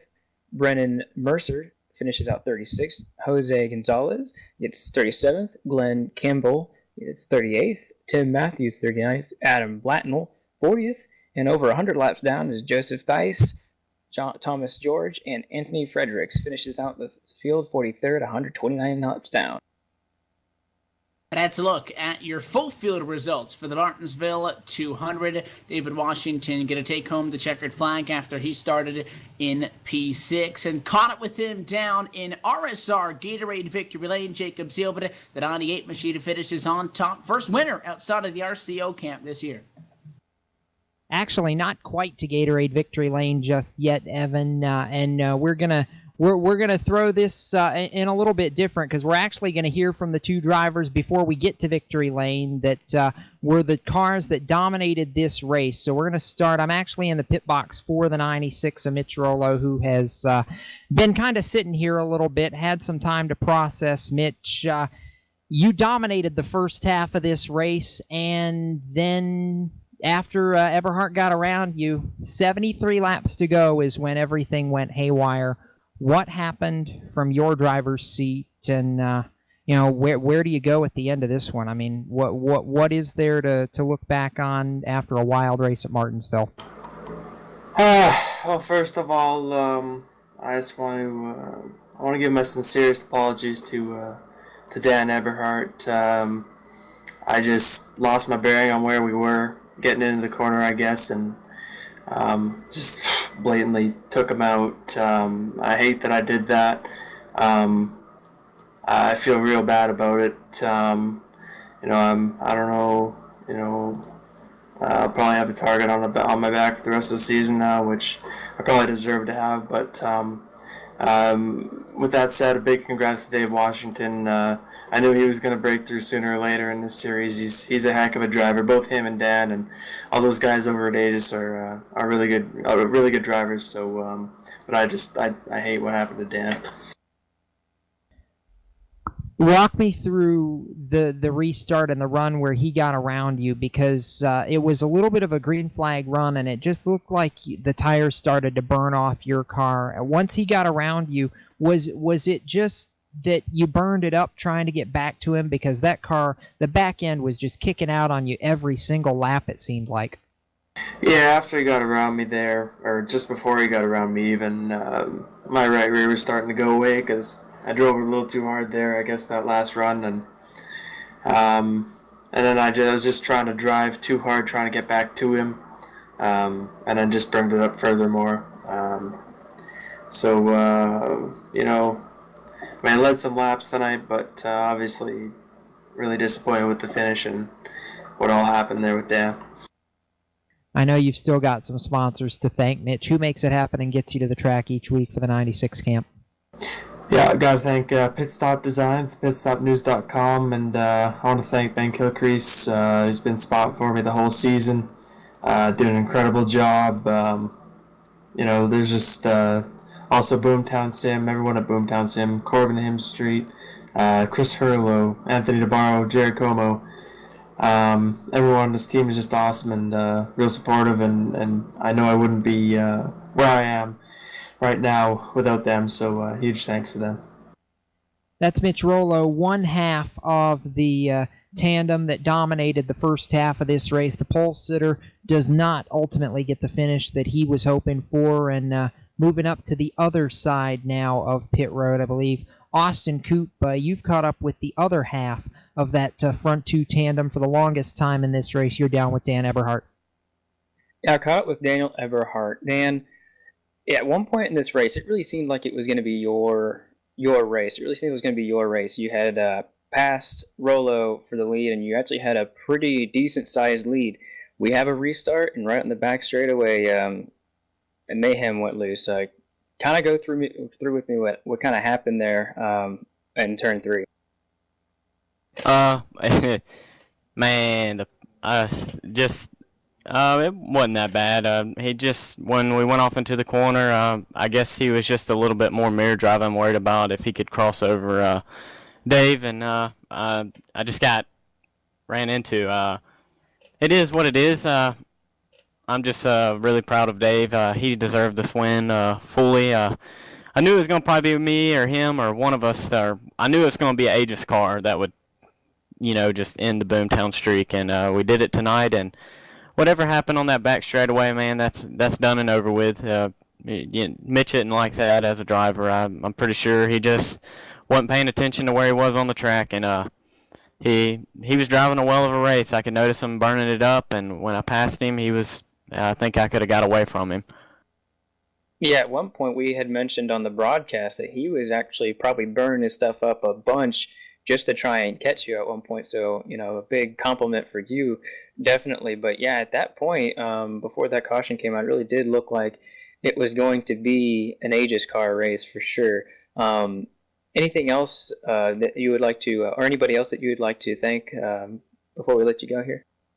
Yeah, you guys for putting on a phenomenal broadcast, RSR for being one of the top leagues, and my grandma who sits in the other room, and also Julio Tratado. So, sorry, man, for letting you down, man. It just that you can't help it. It's Martinsville, it's short track racing, and Carl and Dave and Andy for talking to us, even though he spots for Dave, and Joseph. They're all a big help. Aegis Motorsports, man, I told y'all, man, we were sniffing it, and we sniffed it all the way to victory lane at the paperclip, so congrats to Dave.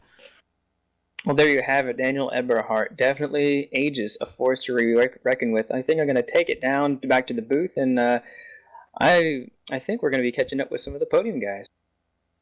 Yeah, we are. It's man, it was a wild one, and the photo finish for P2 there at the tail end was what we were all watching, and Evan Pasoko, Kyle Taraska comes up just short, finishes third, best run we've seen from him in a long time, and you're down trackside with that Chick-fil-A entry.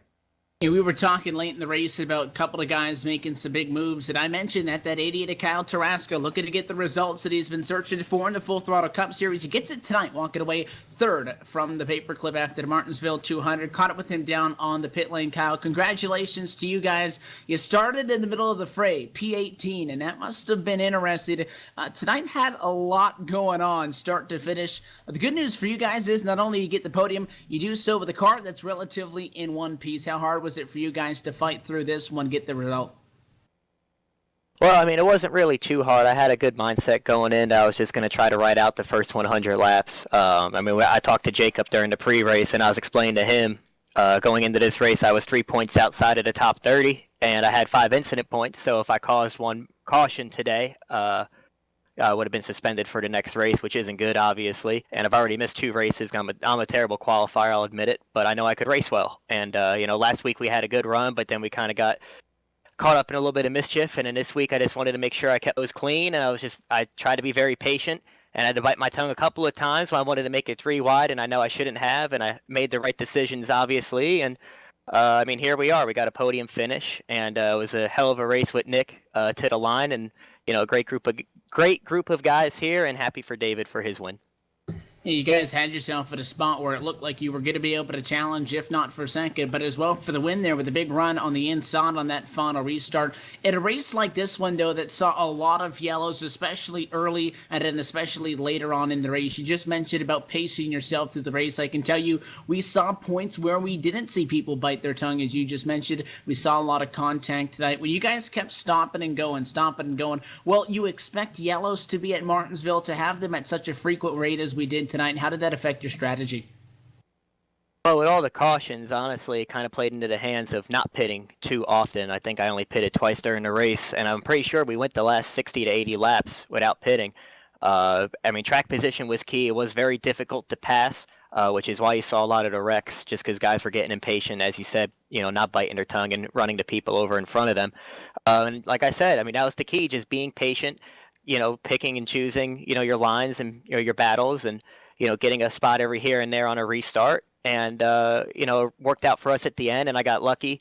I was actually nervous. I mean, Mike is a great friend of mine, and we go way back to ISRA championship days. And, I saw his tires were up pretty good. And, I mean, him and the 23 got together a few laps prior to that. And I was a little bit nervous starting at the outside of him because I didn't know what his tires were going to do going into the corner. And he actually spun his tires on the restart, which kind of gave me that opening to go after David. But, I mean, I knew David was going to be really strong. And I told Stenzel on our team chat right before that restart, he asked me, who do I think I got a chance to win? And I said, I don't know about the win, but I know I could get second. And we certainly gave it a valiant effort. And I'm sure you guys are going to enjoy next Monday, going to have a week off, and then the circus rolls on back to Texas Motor Speedway. Going to be the third 1.5-mile track on the season. Based on how 2016 has gone for you guys so far, breaking through, finishing on the podium here, how's that one going to be? I mean, the pressure's off for me. I mean, I didn't have any points to fall back on the first 4 races of the year, so I had to qualify in. And as I mentioned already, I'm a terrible qualifier, as I already missed Atlanta and Las Vegas just because I wasn't fast enough. And then, like I said, we got in last week, and then we got in this week, and now I'm 19th in points unofficially, I believe. So I don't have to worry about going into go home server anymore. I can just show up and race and do my thing. And I'm already one step ahead of the game of where I've been the last 4 or 5 weeks to start the season off. So, I mean, pressure's off for me. It's game on. Time to go get a win and get in the chase. Well, you did your thing here tonight at Martinsville, and it's a big stepping stone going forward for the rest of the season. Kyle, before we let you go, the sponsors, the shout-outs, the good people behind the scenes, who do you want to thank for this good result? Well, definitely all my teammates at Finish Line Racing. Me and Scott Stenzel, I mean, we're best friends on and off the track, and he's kind of the reason why I'm running in this league this year. Of course, Matt and Chad, new to the team this year, but, they've been a lot of help and trying to give me advice with the hot lapping and stuff like that. Can't go wrong with Chick-fil-A. They pay the bills for me. I'm a proud manager there. And, just happy to be, there's a good point for me. I'm going to be running some 3/4 midget races up at Wall Stadium this year. So it's kind of good to, whenever you could get track time, whether it's real or virtual, it's always good to be on the track racing and having fun. So looking forward. It's going to be a fun year. Well, I tell you what, it was back to normal, I'd say, seeing you guys back up there running front and running strong tonight. Congratulations on the solid finish. Thanks for sticking around and chatting with us. We'll see you in 2 weeks. Thanks, guys. Great broadcast as always, and we'll see you in Texas. As the driver of the number 88 Chick-fil-A Chevrolet, Kyle Taraska comes home tonight in the number 3 position. Going to pass the mic down now. One more spot down the pit lane with our second place finisher, Nick Cohan, is Austin Coop. Yes, I've caught up with the K&N Toyota Camry, number 61 of Nicholas Cohan, who finishes a strong silver place. Nick, you started 16th place. You really managed to get your way up towards the front fairly quick, and you stayed there for the rest of the race, from lap 95 to the end, you were there basically the whole time. How did you navigate your way to the field that quickly? It was kind of just, biding your time. There's, the avoiding accidents. And I told myself before the race I wasn't going to pit often and pit as least as possible. And because it worked on a league last week and it worked again tonight. It just stayed out of trouble, just smart decisions, live to see another corner. You're battling with somebody and you're wearing out the tires. It's not worth it, and just be smart. I mean, that's the best way to run Martinsville, is just to be smart and just, save your stuff and just be there at the end, and just slowly work my way up to the front there. And at the end, we were right there at the finish. So it was awesome. Yeah, you only got some front end damage in probably the latter half of the race. Your front nose is actually a little flat as I'm looking at it right now, but before about lap 50, your car looked very clean, so you definitely were racing really smart. Go with us through that last corner. Did you think you had second place when you were getting into turn 3 and 4 on that last lap? It's kind of funny. Me and Kyle were just talking about it. It was, when we got the white flag, I think I hit the wall off 4 when we came to the white flag, and then we came through 1. When we came off of turn 2, he got loose, so I had to run. So I was like, all right, I should get him now. And I was just hoping he wouldn't slide up into me in 3. And in the middle of 3 and 4, he had a half a car length on me. I'm like, damn, he's gonna get me. But then we came up 4, and I just held it flat. I figured this is the end. And kind of little Carl Edwards and Harvick are beating and banging off 4. It was a lot of fun though. It was the whole race. Besides the cautions, when it was green, we had a lot of good, tight racing, and just the patience level could be lower and it'd be a lot more fun. But it is what it is. Well, a career best finish for you. Definitely going to have some momentum for the season and also for the short tracks. You know how to get it done, it looks like. Is there anybody you want to thank? About this race? Of course, Jason Swan at Steel Horse Racing. All my teammates, really working hard. I know a lot of us had a bad night tonight, but just got to keep digging. I mean, 2 weeks ago I was 43rd in points, and now I'm up to 14th. So you never give up. K&N Filters, CJ Automotive, just everybody at home watching, all you guys for putting this together. Well, that is Nicholas Cohan in the number 61 K&N Pro Camry. He was extremely close to punching his ticket in the chase, and I think we're going to get to our victory lane with David Washington here. Gatorade victory lane. We made him wait for it a little bit, but Dave Washington, second career RSR Full Throttle Cup Series victory, first on a short track and a dominant performance at the end. I said earlier in the broadcast, you kind of got a little bit of a gift there because it didn't look like you had too much to be able to contend with Mitch and with Dan, and then they get together, you get through, and you never gave the lead up after that. So were you just holding back when those two were out front, or did you really need what happened to happen in order to be able to ultimately win this race? I really needed to stay green. That was my strong suit at this track. I just kept telling myself, and my spotter Andy kept telling me, just be patient, let them guys run their tires off, and you're just as fast as them, don't worry about it. So I just kind of just stayed there, just try to stay in, top 5 and not overdrive the car. You get the win tonight and punch your ticket into the chase very early, but just as important, I think you guys at Aegis break the hold that Boomtown has over this series. How big is it for you guys to be able to come out and say, okay, we've got the first win off our back, now it's go time? Yeah, that is the huge part of it, because we've been talking about it since the start of the season. Some of the tracks didn't suit us. Just trying to see what everybody's driving style is, and just try to gel with each track as it comes along. And I definitely knew Anthony, Mitch, Corbin, and them guys would be pretty fast because they are definitely strong suit on short runs. And that's some of our weak points. So we've been trying to work on that. But yeah, it's just kind of getting in the flow of things and just being patient. You were patient tonight, and it ultimately pays off with a victory. The first one last year, you weren't running a full-time schedule. You just came in and kind of shocked the world at Michigan last June. How much more meaningful, if any, is this one now that you're running full-time, running for a championship, and have the teammates to back you up?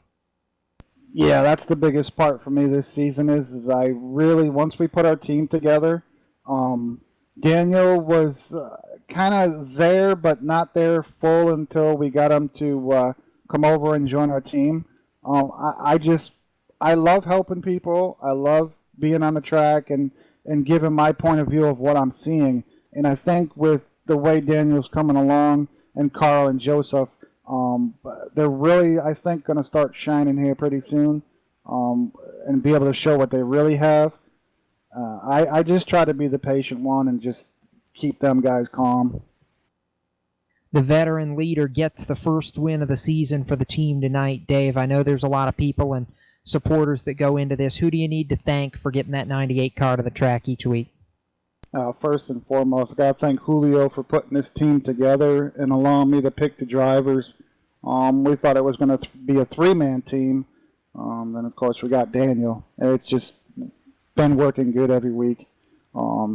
Definitely you guys for putting this on. It's just the drivers here. I know we get past this short track stuff. We'll get back to normal racing. There's a lot of really good drivers that I'm waiting to see start being up front and kind of put us in our place because they've been here a lot longer than we have. But yeah, this league is fun. I have fun each and every Monday night watching it after. It's just a lot of fun. Well, we definitely appreciate the kind words, and congratulations, David. A big win. First win as a full-timer, and we will not only see you in 2 weeks to try and make it 2 in a row, we'll see you on the chase grid later this season, and I know that's a big thing for you guys. Congrats again. Yeah, thank you, guys. It does mean a lot to us as far as getting that first win out of the way, and that was our goal from the start of the season, just knock off the 4 wins and get us all in there for a shot at it. Dave Washington, the winner here at Martinsville, survives the short track wars and ultimately hoists the trophy at the end of the night. Austin Coop, I know it's been a fun night to watch. Any final thoughts from you? I think the guy who won the race, I think, played it the best, played the strategy the best, played the, just kind of did, I think he just did overall a good job. He was fast, and he was definitely very patient. Not that a lot of the other guys on the track were very patient, but something he also had on the side was a little bit of luck. He did have a little bit of luck, Kevin, and he's the first non-Boomtown driver to win this season.